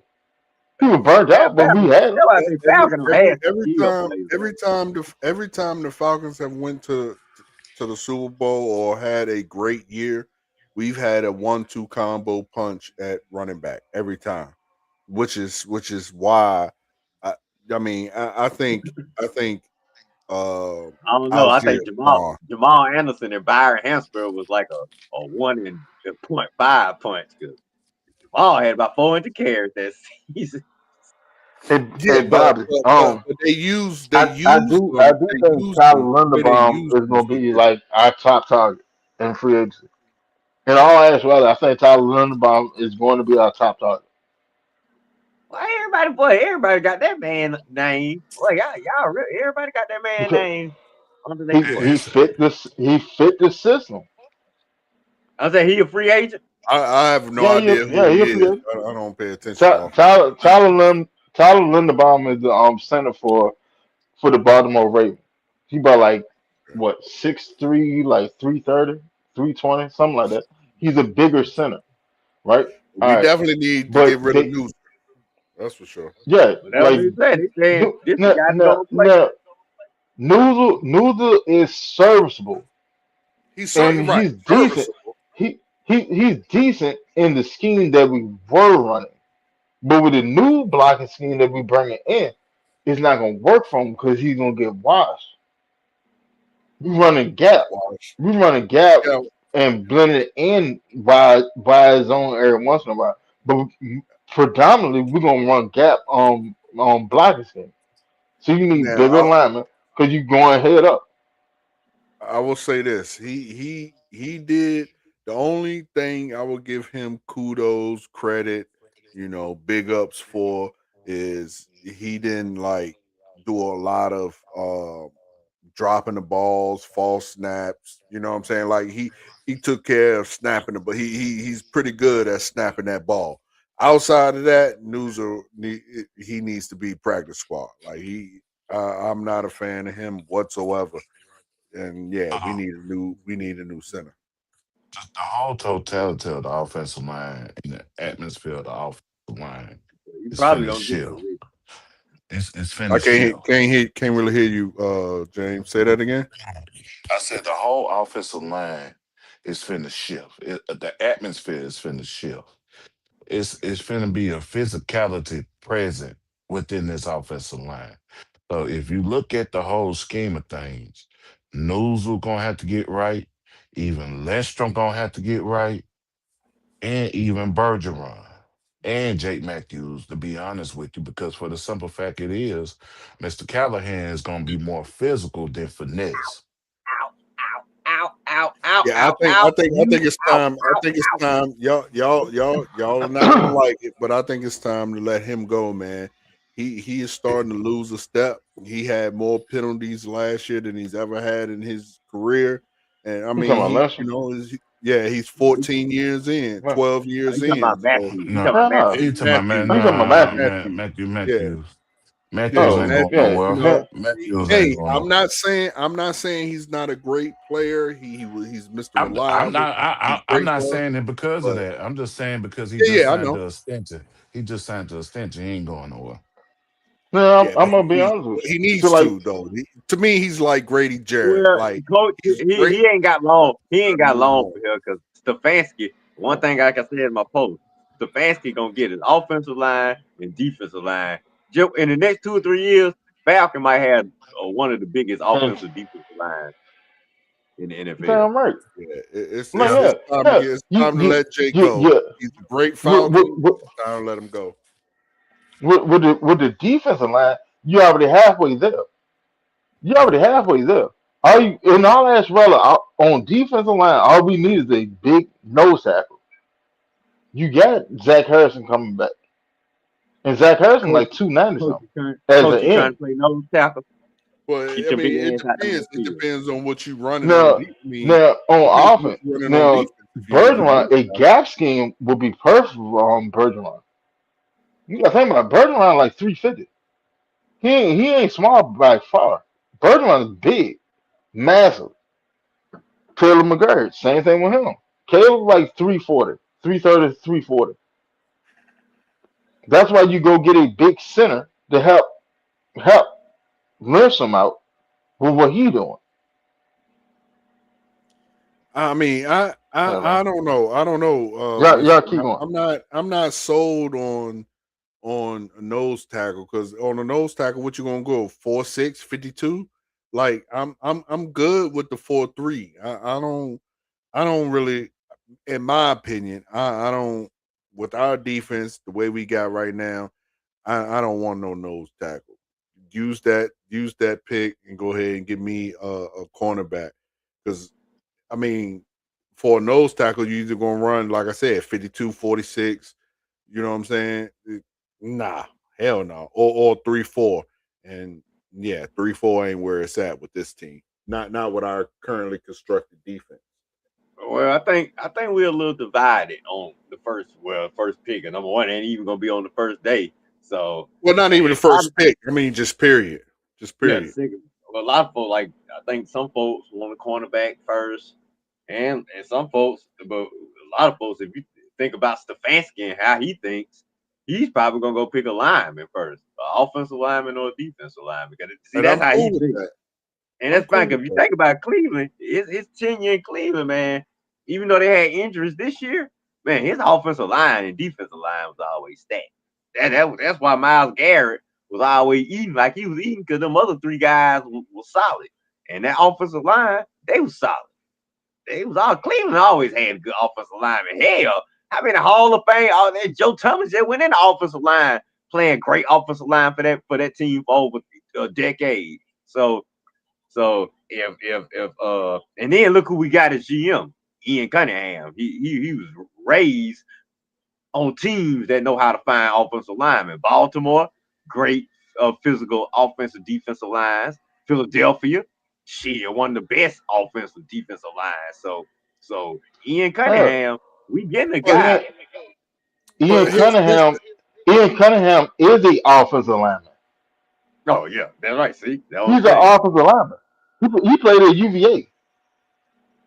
yeah. I need But to here look at his whole body. That picture, Oh, he didn't look like he looked kind of so skinny. so so let me ask you a question, James. Not just James, but the panel.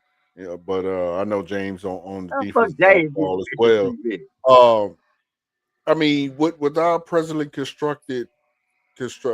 Winston said it, with our presently constructed defense, man, I don't think a nose tackle would be the move to go because if you get a nose tackle, you're either gonna go 3-4, 52, or 46. a four, And I go think what four I three. think Even with the nose tackle, if you do take a nose tackle, you can still run a 4-3-3, 4-4-6, 5-2, um, and nickel, yeah, things but that what I'm things saying, like that, things like that. Because for the simple fact it is, you have someone, if they run in a blitzing scheme like you like, you got a big body that's taking up at least one or two offensive linemen. leaves one of the linebackers free, or even a safety Hell, to come in with the God safety damn, Winston, blitz what do you in. do? What do you do, Winston? oh, dude God that I damn, just banned, I ain't never seen that shit. You just dude that I banned just him? banned. What do you do? Yeah, Yeah, like y'all ain't see the comment. hell no. My bad, James. Hell no. Hold on. What happened? What I missed? Winston to just ban the nigga. I ain't never seen him do that shit. Oh, somebody said something dumb in the comments. I don't know. But anyway, go ahead, James. My bad. What was you saying? As I was saying, you can still have that big body because a safety or a linebacker could come free on a blitz if you have the right amount of body. So if you do get a nose tackle, even if it's from free agency or Look, in the draft, look at it the would private be chat. sufficed to do so. And I wouldn't have a problem with it. Oh Yeah, wow. Wow. yeah. Yeah, that's wild. Yeah, that's Yeah. Like wild. Hey, That's wild. What the fuck? Okay. Anyway, but yeah, so I hear what you're saying, James. What I'm saying is with the current team structure, with the fast players that we have, I don't see unless you went. I think the only thing that will be viable if you get a nose tackle would be 5'2" or 4'6". I no, don't you just see go a nickel. 4'3". I don't see a 4'3" or 3'4" really work. Well, maybe a 3'4", but Like, I don't know, if man. you if you get Let, a nose tackle, let me say this, Winston, then oh I'll let you wow. go. right, look, Oh, So somebody if talking you if trash about old Red. You hold should have on, let Rick, that come. hold on, Rick, hold on, Rick, hold on, Rick. My bad, James. So if you even if you do that, if you put that defense on nose tackle, within the three technique up to a four technique, it will still free up them ends for a one-on-one pass rush because you have a big body right there taking up space, and you can run stunts within that as well. So True, true. it will do some decency to have a big body in them. Plus, if you look at the team last year, what was hurting us the most on this team when it came to the defensive line? So true. You're making a valid point, but if you go that route, what you just suggested, then you absolutely have to do a bunch of zone blitzes because that's the only way it's going to work, in my opinion. Technically, you don't if that nose tackle and that defensive tackle is athletic enough, like a Brandon Doyless that plays in the inside with a bigger body that can rush the passer, then you technically don't really have to do any blitzes. But if that person is just good at run stopping, then I see what you're saying. You will have to run blitzes. Yeah, now, hold on. Now, all right, Red don't get that shit no life, with bruh. Don't even with get that shit no life, bruh. with the way the NFL is evolving, right? And we like to play with a nickel nickel corner anyway. You can run a nickel defense, a 4-2-5, and be perfectly fine because you have your nose tackle, you have Doyless, you have Pierce hand in the ground, you have Harrison playing your big end. Now you get into the mode. All right, do we need to bring Caden Ellis back, or we just pair Diablo and Jalen Walker together? But I mean, You got I hear what you're saying, Winston, and I hear what James is saying. But just thinking about it, and the talent that we have on this team, and the way it's constructed, and the size that we have. I mean, in my opinion, a nose tackle would only like for us to consistently do what we did last year, meaning get after the quarterback, all that good jazz. Like, yeah, we'll be better in the run, but it the only way it would truly work is if you went 5-2-4-6. Like, am I wrong in that? Like, I don't. I hear what y'all are saying. I just don't see it with our constructed. Like, in my opinion, we would have to revamp our whole defense to make that work. I just don't see that. I don't see. I don't see. We literally would have to go 5-2, 4-6. I think 4-6 would probably be the best because we got speedy guys, on the back end, our linebackers. But yeah, I'm cool on. I just don't think we need a nose tackle. That's all I'm saying. I think. I just don't I see it. think I think for us to effectively run 4-6 as our base, we had to get a nose tackle and somebody else heavy too to put out there. Like Yeah, we got like Rook and like. we got But Rook and Onyemata. Doyle about the same size, Right. and Onyemata gonna be gone. He's not Yeah, coming back. you're right. Yeah. Onyemata gonna be gone. So now, like, all right. So now you gotta look at structure. Well, not even structure. You gotta look at personnel. Who do you already have? I, I can move off on Onyemata. All right. So now am I elevating Rook? Am I kicking Rook out to the edge, That's what I'm or am saying. I, You have or to am I switch up putting your him? defense. I don't know, man. I think to be honest, I think Rook has talent. I think Rook would be better as a pinch hitter. Just have him as part of the rotation and let him fluctuate all up and down the line. You said Rook? Let him let yeah, let Okay. Rook be like the six man off the bench in basketball. You come in at end, you come in at tackle, come in at nose tackle, come in at the other end. Cause you can play I them all. mean, I feel You you. got the size capability to do it. And Brandon Daughters do too. Brandon Daughters played just like Adrian Claiborne. I've been saying that since he was in college. But I mean, Rook has I that feel same type of potential. I feel you, Winston. Like I hear what you're saying, but again, I mean, that's all excuse me.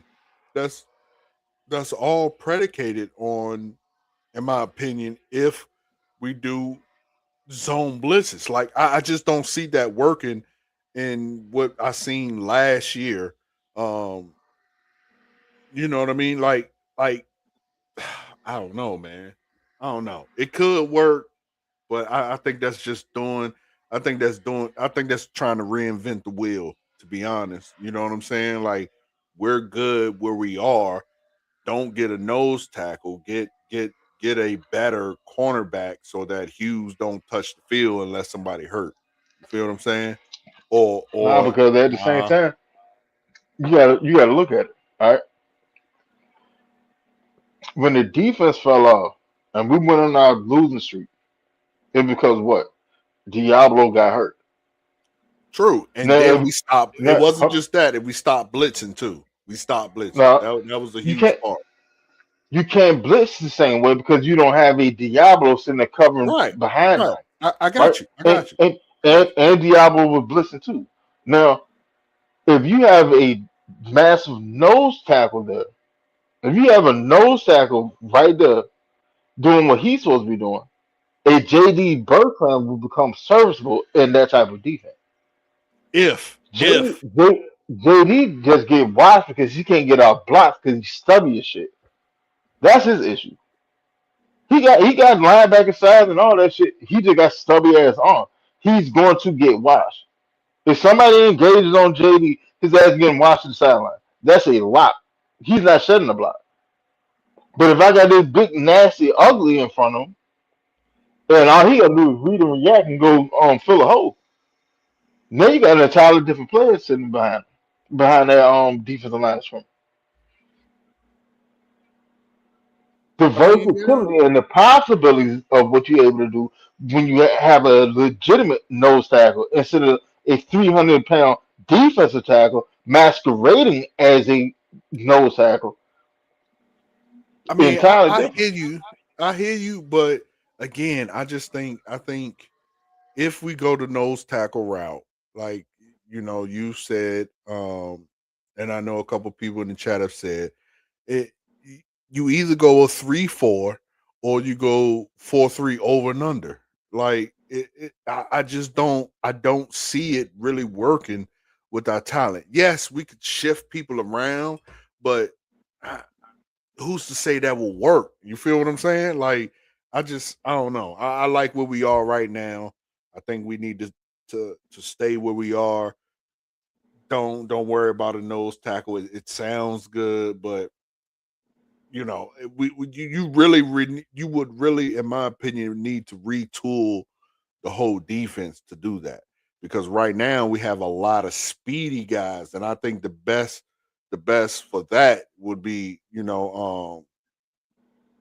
what we're doing right now, to be honest with you, um, Hey, or some variation of it. But I feel what y'all saying. I hear you. I hear you. I just think it would require too much.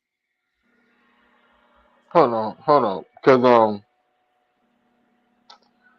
I wanna I see a lot of things going on in the comments, and I wanna address what just happened. Um, I'm not gonna sit there and Man, say don't get that what shit no was life, said. bruh. Don't give it No, no no, life. hold on. I'm not gonna sit there and say what was said, but it was derogatory, it was childish, and that doesn't go on here on the iTest. Like, I'm pretty sure out of all content creators, I'm pretty sure on the iTest we have the most inclusive platform that's on YouTube. That was the whole reason why we created the iTest. Everybody got a voice. Hell, I love talking football with any and everybody, but I'd rather hear about what's going on in your life. You know what I'm saying? Because at the end of the day, sometimes people just need a place to vent. But comments like that were said, and yeah, some of y'all saw it, some of y'all saw it, but comments like that has no place here. We're not gonna have that. You feel me? Now I love y'all that actually rock with us and actually throwing good stuff in the comment. I appreciate it. From the bottom of my heart, I appreciate it. But those type of comments that this ain't the place for it. You know what I'm saying? That's literally why we sit there and start the show off. Every time we start the show off, the first thing we do, we put the link to the show in the comment.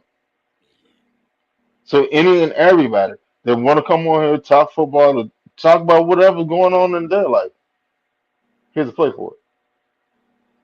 Here's a place for it.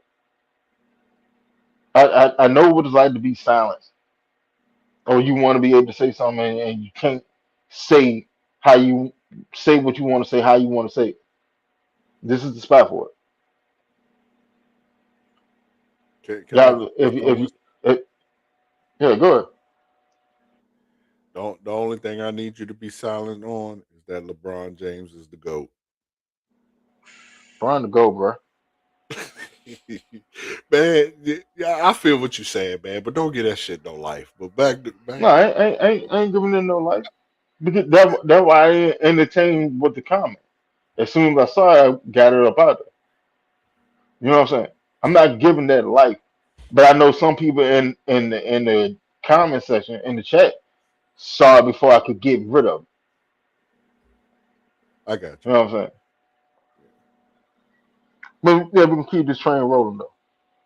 But yeah, so back to what I'm saying. So like um with our speed, I think we need to stay 4-3, or go quarters, cover four. Um, you know, I hear what y'all saying, and it does make sense. But I think I think you have to retool too much to switch it up to get a nose tackle. That's all I'm saying. But I mean, if we did it, I wouldn't necessarily be like jumping off the walls, but I just don't think it'll work. I really don't. Well, I mean, in all actuality, like even if we morph into a 4-3, we could legitimately if we got a nose tackle and we morph into our base as a 4-3, we just run defense like Seattle did. Go get another corner. He'll get a big corner. And in all actuality, Tyree Woolen probably get cut after this season anyway. So there you go. Now you got Right. AJ, and then you got a corner that's 6'4" on the other side, and just Right. run a bracket over top of him. But that's my point. If we're gonna do all of that, you might as well stay and go 4-2-5 because we got. I mean, bro, the issue with our team is, which was great. It started with Arthur Smith and and Thomas Dimitrov. They got nothing but speedy guys. So a 4-2-5 or I mean, I look. I will say this. I will concede if we got a nose tackle, then we got to go 3-3-5 nickel. You know what I'm saying? Like we just have too much speed on this team to. Hell, you just played a 3-3-5 nickel.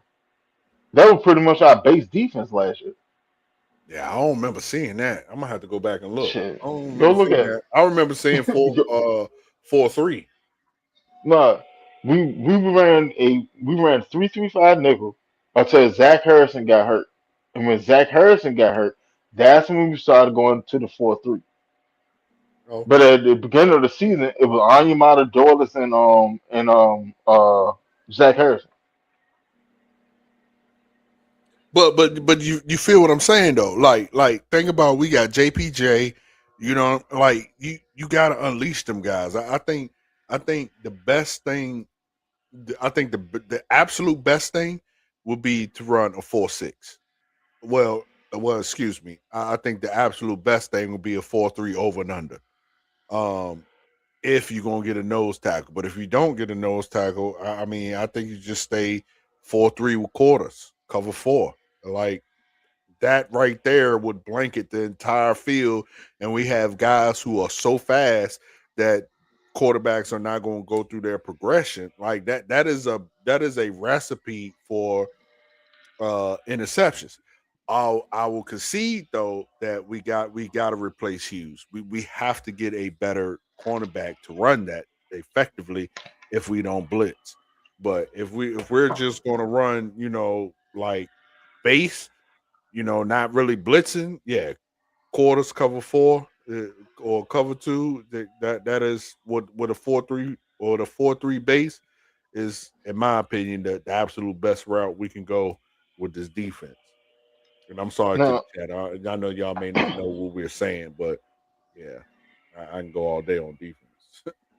Yeah. So when people talking number schematics for defense, your first number is your down lineman, second Right. linebacker, Right. third is secondary. Secondary, right. Secondary. But all right. So Millie Mills asked, can Zach Harrison play nose tackle? He's too small. All right. Zach Harrison can't play nose tackle for an entire game. Yeah. Then no. can he rotate? Can he rotate in a nose tackle and play 4 or 5 snaps? Hell yeah, yeah. You 'Cause, like, want gotta remember, if you want a like, nose when- tackle, you want a Vita Vea type motherfucker Yeah. as nose tackle, Millie Mills. You want a Like, big Samoan, eat a whole damn pig type person at nose tackle. no, like, so when Diablo went down, that's when we started getting gashed in the run because it exposed our undersized nose tackle. So we had David Onyemata. David Onyemata is what, a pound lighter than Grady Jarrett. Onyemata, like, well, no, he's a pound. Yeah, he's a pound lighter. He's 308. Grady Jarrett is 309. If you get a legitimate nose tackle, like, I was bred to do this. I came up playing nose tackle. Not just they just throw me out here because I got a little weight on me. No, you want a nose tackle that's about like 325 and up, like Vince Wilfork, one of the best nose Right. tackles of all time, Right. 365. Right. Cam Hayward over there in Pittsburgh, he's like 340 something. Vita Vea, 350 You plus. definitely want to be in the threes for sure. No, But King you Atlanta, want you want to be over. You want to be over at least 325 and up to right, be an in the three, effective nose tackle, to be the nose tackle that the fans actually want. right. That But what you need. but to answer you, King Atlanta, yeah, you right. But I don't think, and so y'all can prove me wrong. I haven't seen, or I can think off the dome of anybody we've drafted from USC or any college in Hawaii, and that's where you're going to get your Samoans. You're going to go to Hmm. USC or you're going to go to Hawaii, and I don't think we've drafted nobody Or from. Oregon, So, or oh yeah, Oregon, Oregon. or Okay, yeah. any pretty much Any West Coast any team. West Coast team. Somewhere along the line, 9 out of 10, they got a Samoan stash on there somewhere. Damn right. But you really No, gonna like find them that's a lot. at USC and any school in Hawaii. That's really where you're gonna find them at. Hey, like your Haloti Nadas. Um, man, it's a rackham, and they do damage. Panay Sewell. He's an offensive guard, but he's Samoan, But and you he's you been know what's dominating since day one. you you know what's wild though, Winston, is we actually drafted somebody to do that role, and he absolutely utterly failed. And I was so pissed because I was riding for that dude, and I just knew he would do it. And that's Pierre Jerry. Oh my god, Yeah, biggest butt, one of the biggest busts in Falcon history, man. yeah, Oh my big for god, no I damn thought reason. Pierre Jerry was gonna be the shit. Big for no reason. For no goddamn reason. He was so trash, bro. Oh my god. But in all actuality, look at this though. The We got last five. time we We had, got 5 picks. King Atlanta. Go yeah, ahead. My bad. the the last time we had a legitimate nose tackle. Look how the defense performed. That when we had Dante Poe. Don Terry Poe. He was another one, bro. Like he wasn't trash like P.A. Jerry. He just didn't live up. He didn't live up. He was another one. He was burnt out by the time. You got to remember, Dante Poe came from Kansas City. But Okay. he was lighting shit up over in Kansas City. They weren't moving him. He When didn't. he got to us, like I I don't know what it is with the Falcons. They have an affinity of getting players on the back end of their career and expect them to come in here and play like they're in their prime. Right. I don't know what it is, but we do it all the time. Dwight Freeman, Dante Poe, shit. Who else? Leonard Floyd. What's the other? Matthew Judon. Like Yeah, Judon. we do this shit all the time. We always get the old ass players, but they done gave their best to everybody else, and they come here to Atlanta to get a check, and we accept them with open arms because of their name. Right, exactly. It's name recognition. But to answer King Atlanta, with the 5 picks, I don't know, bro. What I'll do with the very first pick that the Atlanta Falcons have, if I was the GM, I'm getting a wide receiver. With the second pick that we have, I'm getting the cornerback. And then after that, I'm strengthening my offensive line. I'm getting the kicker. Um, unpopular. You get kickers in undrafted free agency, but as we have seen this year, especially, kickers are becoming more and more and more important. So yeah, Hmm. I would go ahead and waste the pick, not waste the pick, but I would go ahead and use an actual pick on a damn kicker instead of going I wouldn't arguing. this year. I wouldn't do it this year because we just brought in Zane Gonzalez last year, and he was decent. Decent. I run the Yeah, season but with. but I but run the but season with. if the game if you'll run a season with them with the Mm, games being on the line. Okay. mm. Okay. I mean, I hear you. Um, Bobby Mean, a 4-3-3 is a 4-3-4. You missing the secondary play. Yeah. Yeah. But going back to that, here's the problem with that, Bobby, is the speed that this is what I'm saying. Like the defenses that Winston is saying, which he's not wrong, but in my opinion, we don't have this. We have too much speed to go that route. So I think we need to do like a 4-3 or 4-2-5. Like I said, quarters with a 4-3 base. Like we just have too much speed on our defense, man. So with speed, what you really want to do is blanket the secondary and let your front guys just go eat. You know what I'm saying? Like they're not wrong, but I just don't I don't think we have the size for, in my But opinion, the size for what they want to I do. I see y'all throwing nose tackles in the chat. If y'all don't know, do this. Go on YouTube.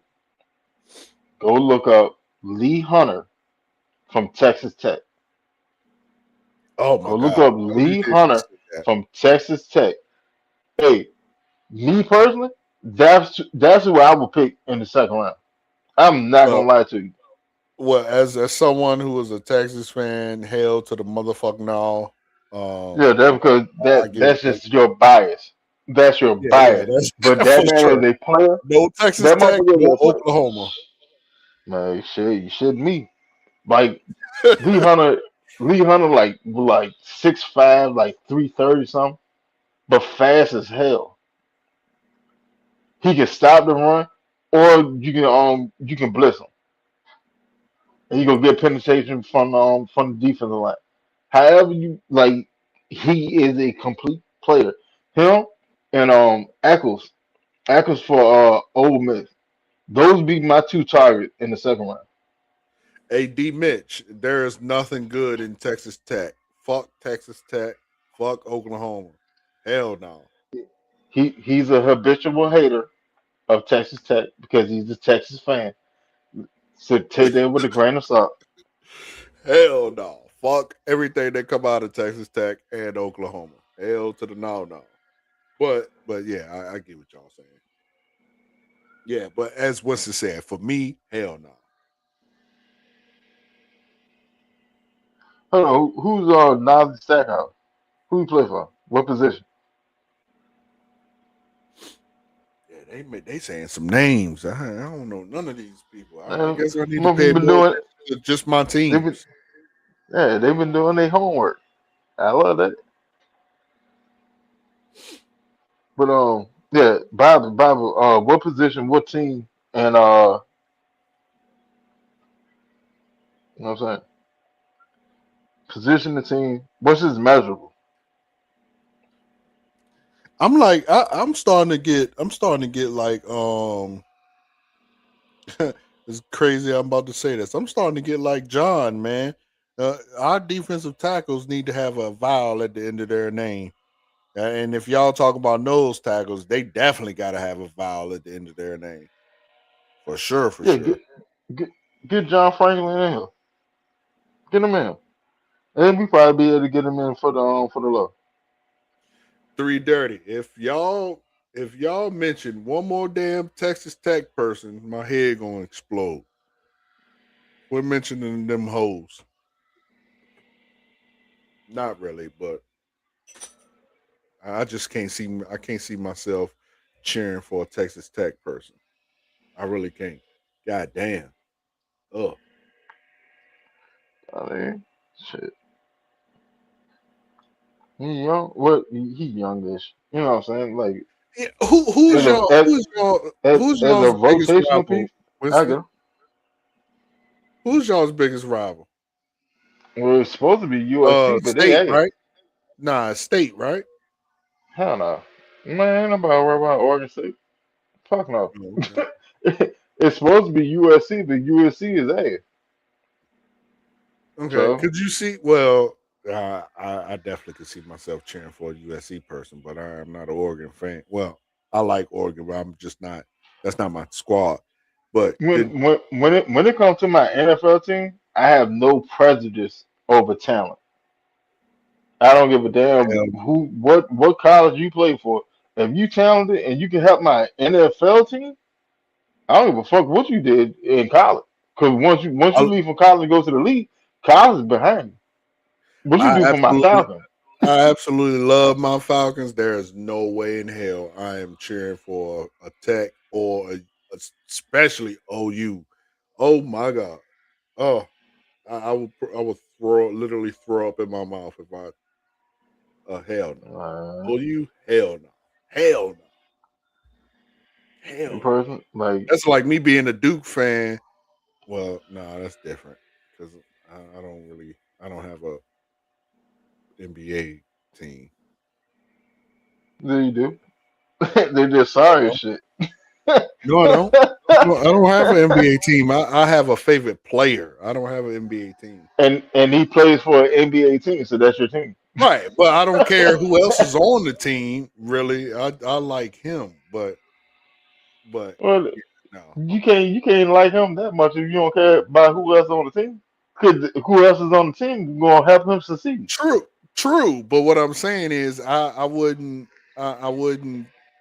really care if a UNC fan went to his team because I mean, I if they help him win, I'm cool with that because I'm not a fan of the team. I'm just a fan of him. But my football, hell no. There's no way in hell I'm cheering for an OU fan at all. Nope, not even Billy Bowman. I don't cheer for him. He Like, I and Billy low key colder. He gotta lose a little bit of weight, so he's a little bit quicker. true, And but I will if he never does cheer. that, I will never like champion him. He's I.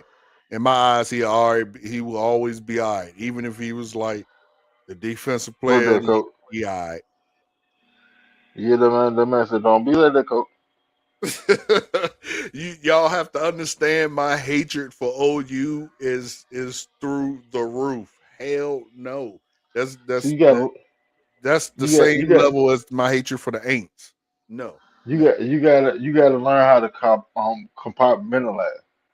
What happened in college stays in college. What happened in the NFL is the NFL. True. That's how I look at it. Like now, True. it, as long as you play college football and you on a rival team, fuck you. Can't say anything. But I respect your game. Just can't say because you play for the. Right. Like But like I said, like Billy Bowman, when I you hang respect that him. I when just can't when really you cheer hang for that college jersey up and you come to my Atlanta Falcons, it's all love. him. No. Everybody on the Atlanta Falcons. Now I was sitting there and say you sorry as shit. I said that quick. If Exactly. you is sorry as Exactly. shit, you is what you is. I'm gonna call that out. That's why the name of the show is the Attack. I'm gonna call that out. If you playing like ass, you playing like ass. I don't care what school you came from. You can come from Georgia, you can come from Texas, you can come from Oregon. It does not matter to me. If you playing like ass, I'm going to call it out. But True. what school you came from, yeah, that's the least of my word. What did you do in college? Was, Right. was you good enough in college to garner my respect? Because from Right. there, then I know exactly how you can help benefit my family. Right. Which is like I said, with Billy, I can hope he do good, but will I cheer for him or champion for the nigga? Hell no. Fuck no. Hell no. But I hope he do good on my Falcons, because if he do good, my Falcons do good. But I ain't Exactly. gonna cheer for I wouldn't dare buy his jersey. Like I ain't doing none of that. Like my hatred for OU is deep, bro. It just I don't know it that that 33 sort of cold, man. I ain't gonna lie to you, that's just sort of cold, hell especially no. like a all black joint. Yeah, that shit cold. Speaking of that, how y'all feel about the new jerseys? Red, get back in it, man. How y'all feel about the new jerseys?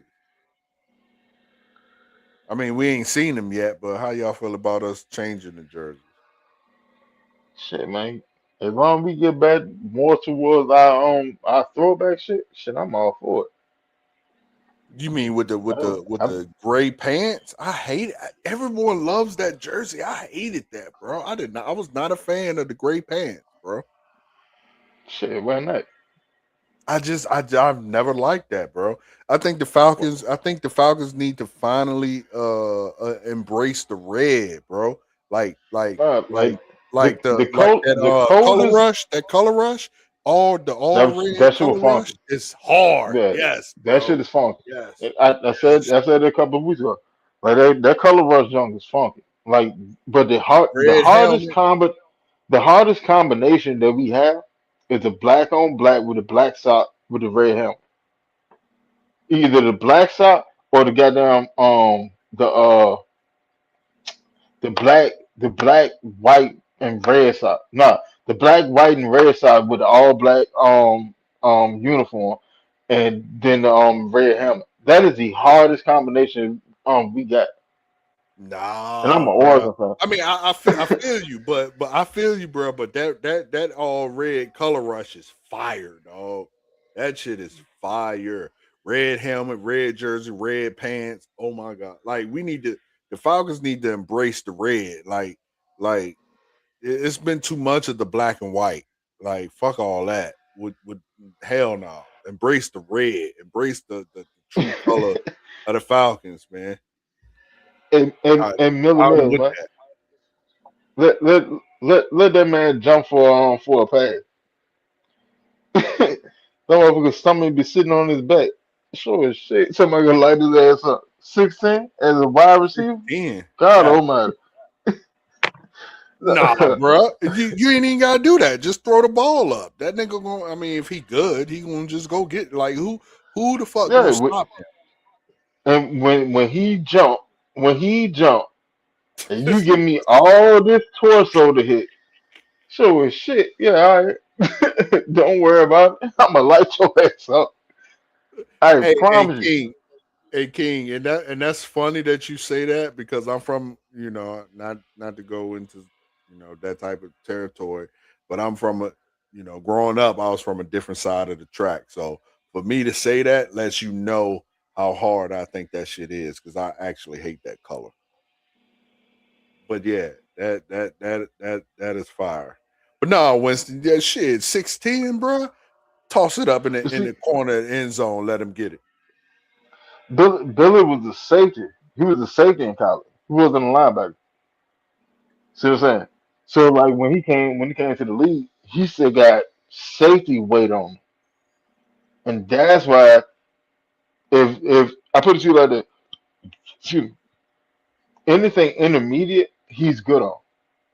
But the longer that route drags out, the speed differential gonna show up. Same thing that happened on D Alpha. With D Alpha as an outside linebacker. All right, that's cool.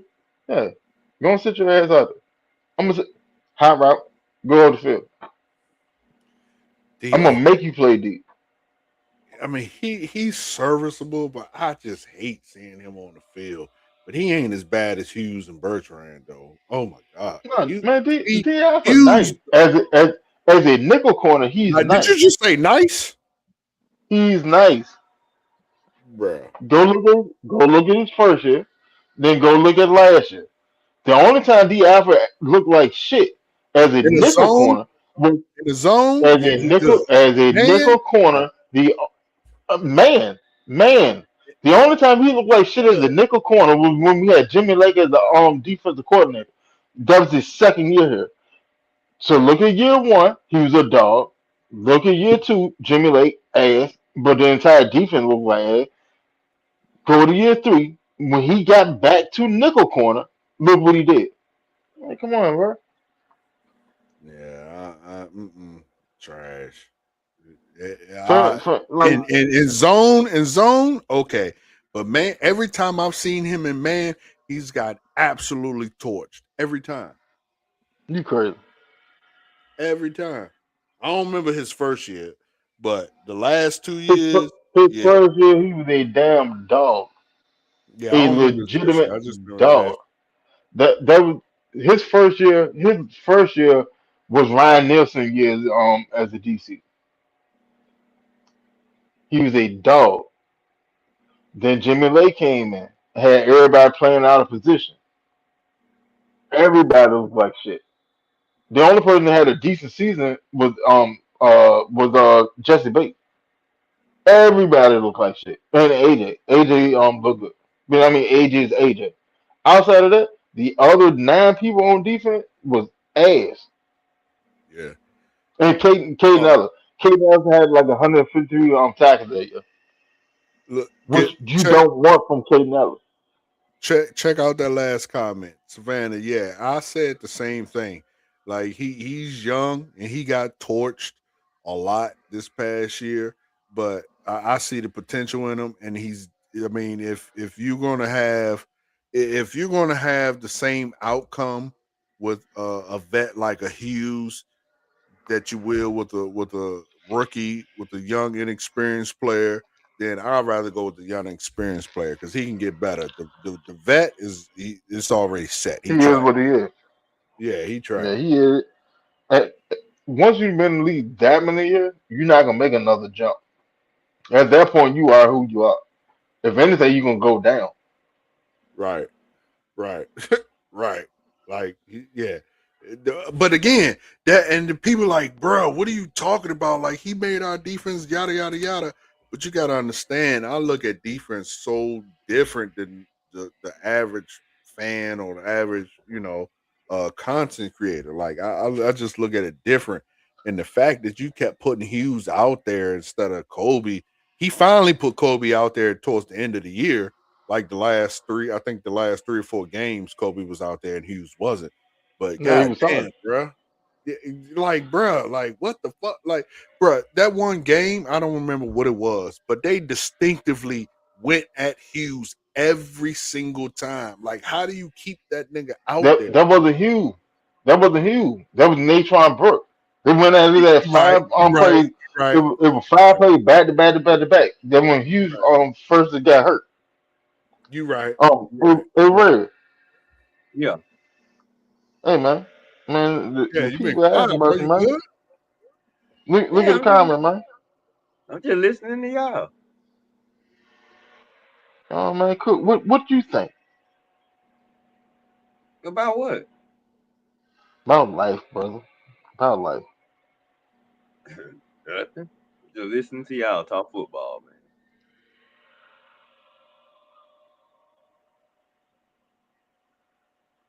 And 6, 7. Well, no, um, hell, Levine Tololo, he was what 6'8", 6'9", but he was a tight end though.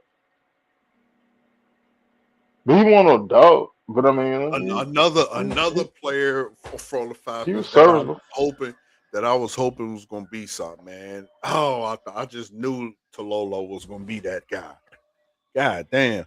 But Mills, the reason why that is because generally when you that tall, you slow, bro. Yeah, It's he's hard to slow, be that tall and fast. but even beyond that, like when you that tall, your like all right, with the way NFL defenses are set now, well, with the rules anyway, I can only hit you from from your shoulders to the top of your knee, your Right, thighs. right. I can't hit you below it. I can't hit you in the head. Yep. So You if get you that penalties, tall, targeting, all that shit. yeah, if you're that tall, right, and let's say you just hop for an errant pass, instead of me having to launch into you, I can just run through you. Like somebody that tall playing a skill position where you catching the pass, whatever, I'm gonna break your ass in half. I promise you. I am. Before the end of the game, I promise you, I'm going to hurt you. I Cause don't I'm gonna know. hit you. I'm I gonna hit don't you full steam every fucking time. I don't have to slow down. I don't have to recalibrate myself. None of that. I don't have to sit there and angle myself to hit you in your target area. No, I can just run through you. Every time I can just run through you. Like you got the biggest red dot bullseye on you in the world. I promise you I'm gonna hurt you. There's no if and buts about it. I promise you I'm going to hurt you. Every chance I get, I'm gonna light you up.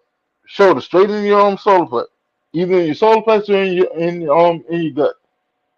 It's one of the two. I bet you I make you throw up before the end of the game. Let me King Atlanta. Was it King? No, Savannah.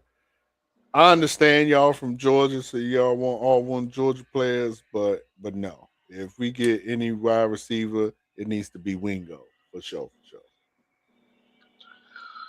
sure. Um, Billy 200 pounds, man. Right, Billy came in the league at like maybe like 205 when he came in the league.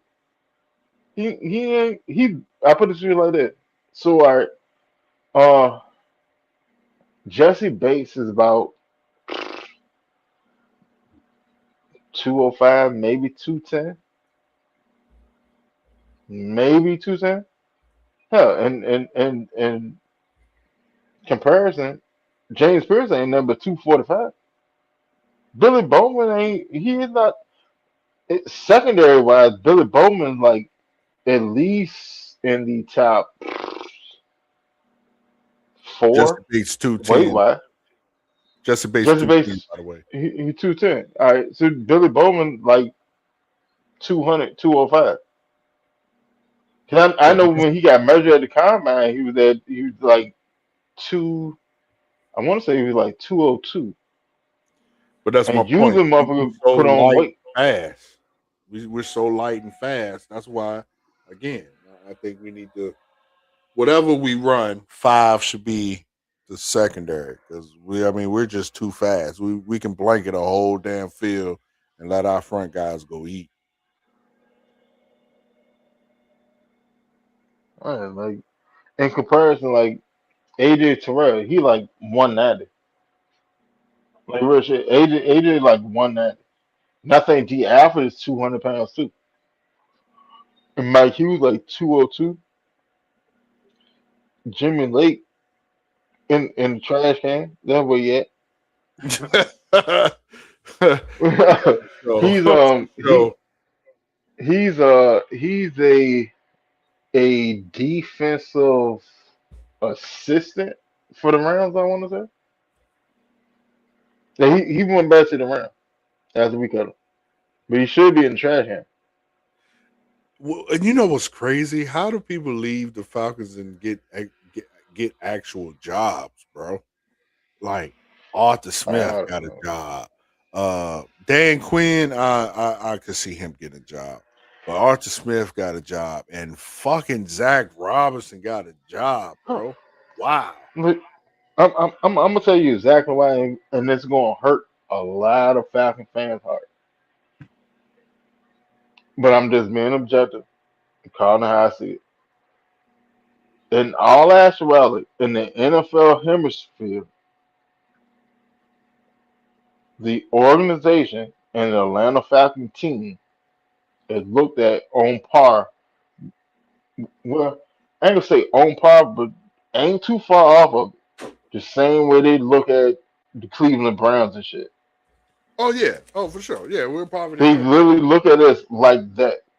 Us as fans, we believe that we're better than that for sure. because we understand the grind. We see what's going on. We get all the updates and alerts and all that stuff. But in the grand scheme of things, in the hierarchy of the NFL, you're like the Browns. Same reason why Kevin Stefanski left from the Browns, well, got fired from the Browns, and got a head coaching job. What, a week, 2 weeks later? It's the exact same shit. Well, I don't think you're really that bad.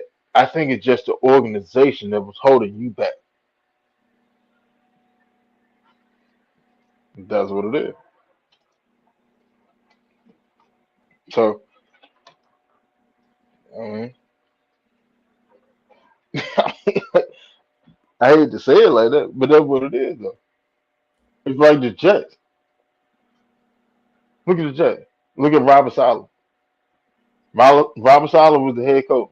He get fired, go to San Francisco, become a DC. Parlay that, he's the head coach again already. Go look at Albert. Albert got elevated to interim head coach. Get fired.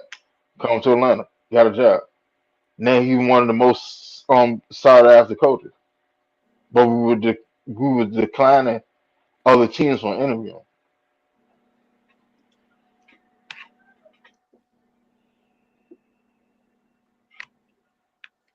Well, look, bro, I got a doctor's appointment early in the morning, so I'm gonna have to bow out. Yeah, I'm about to shut it down myself, man. I hadn't planned on being on this line, to be honest. Shit, coach, As go always, ahead, me man. let everybody know where they can find All right, as always, man. Thank you for having me. Yeah, man. You can you. find me on all social media at the Coach's Corner. We do our shows every Wednesday at 7 Central, 8 Eastern. Start your night off with us and with the eye test. Um, and again, thank you for having me, man. It's just good to be up and moving around and talking back football. So Man. Shit, man. Good luck on your appointment in the morning. yeah, thank you, bro. So shit. Yeah. Good luck, coach. Thank you, Red. Red Rider, what you got for him, bro? Y'all know where to find me at 10:30 Saturday mornings, Red and Real Sports Show. Uh Red and Real Sports Show, Facebook, and on my page during the week. Like I say, thank you, Winston. Having me again tonight. Not the usual night. I had to think about what night it was. Thinking it was Wednesday night, Thursday night, man. Ain't tomorrow, Have, Friday. have you But been on a marathon? Because we done had a show for the past 3 days straight. yeah, yeah. Yes, there's a lot to talk about. But like I say, I don't mind talking sports, man. I'm a sports guy, talk sports. That's what I do. Like I say, it's all I'm trying to do, man. Just talk sports with good sports guys. Uh, like I say, man, thanks for having me again. Uh, I catch So up with nice. you guys later. And then give them that time again and where they can find you. Oh yeah. 10:30 Saturday morning, Red and Real Sports Show. Uh, you know how we do it. Shoot. Top sports topics for the week. Join us. Come here, everybody. Love to have everybody. Like I say, we on 10:30s during the football season, 11 a.m. After the season. But hey, y'all know where to find me at Saturday mornings, YouTube, Facebook, and Monday through Fridays on my Facebook page. Wednesdays 10, eye test, and whoever else show it. Y'all see me lurking around on, y'all know, on your boy Red, just talking sports, baby. That's it. All right. And you know, shout out to everybody that came through the chat. Y'all had that jumping tonight. I appreciate it, man. Honestly. Shout out to everybody that came through on the panel. Red, uh, James, Antonio tried to come in, but I Oh don't know yeah, what was my bad. going on Yeah. with him. Shout out to the panel, to all the guys in the panel. My bad. Yeah, man. Um, Silk and Coach and Antonio and James and thought Travis was gonna come through, but Ron and Winston. That's Ron, all. yeah, yeah. Prayers up, you know, prayers up for Coach, prayers up for Silk. You know what I'm saying? Like this, this show is more than just football. Like this is a brotherhood. And at the end of the day, man, like when one go through it, everybody go through it. So prayers to them, speedy recovery for all of them. Nothing but blessing. You know what I'm saying? Yeah, Silk shot me with that one early, but I know he gonna Yeah. get through it. I know he gonna get through it. So just keep him in prayer, keep him in our thought. And like I said earlier, like Silk, if you listen to the show, drop something in the comment. Let us know. You know what I'm saying? What's going on? Find me on Facebook, Winston Thornton. Find my Facebook page and Send me a friend request. We chop it up, bro. I got you. But I'm gonna go on. Same, Shut this same for one me down. too, man. Red Rose. Talking to Shut you, up. Sil. But y'all know where to find us at. We got 2 Facebook pages, the eye test. Um, we got an X page, the eye test. Um, other than that, unless some more breaking news come about, y'all catch us every Wednesday, 10 p.m. right here on YouTube. Start off with Falcon Talk. Ain't no telling where the conversation gonna go, but you can enjoy the ride along the way. Appreciate everybody that came through. Thank you, Ray, for rocking with me tonight, man. Truly appreciate it. And everybody, tune into the Red and Rev show, 10:30 Saturday morning, every Saturday morning. Great, great, great content. I'm there. Y'all should be there too. I rock with it every Saturday morning. That's how I start my weekend. Every Saturday morning. 9 times out of 10, I'm there before they get there. Ain't gonna lie. But I love it, man. But with that being said, catch y'all on the flip side. Peace. Peace, y'all. See y'all next week.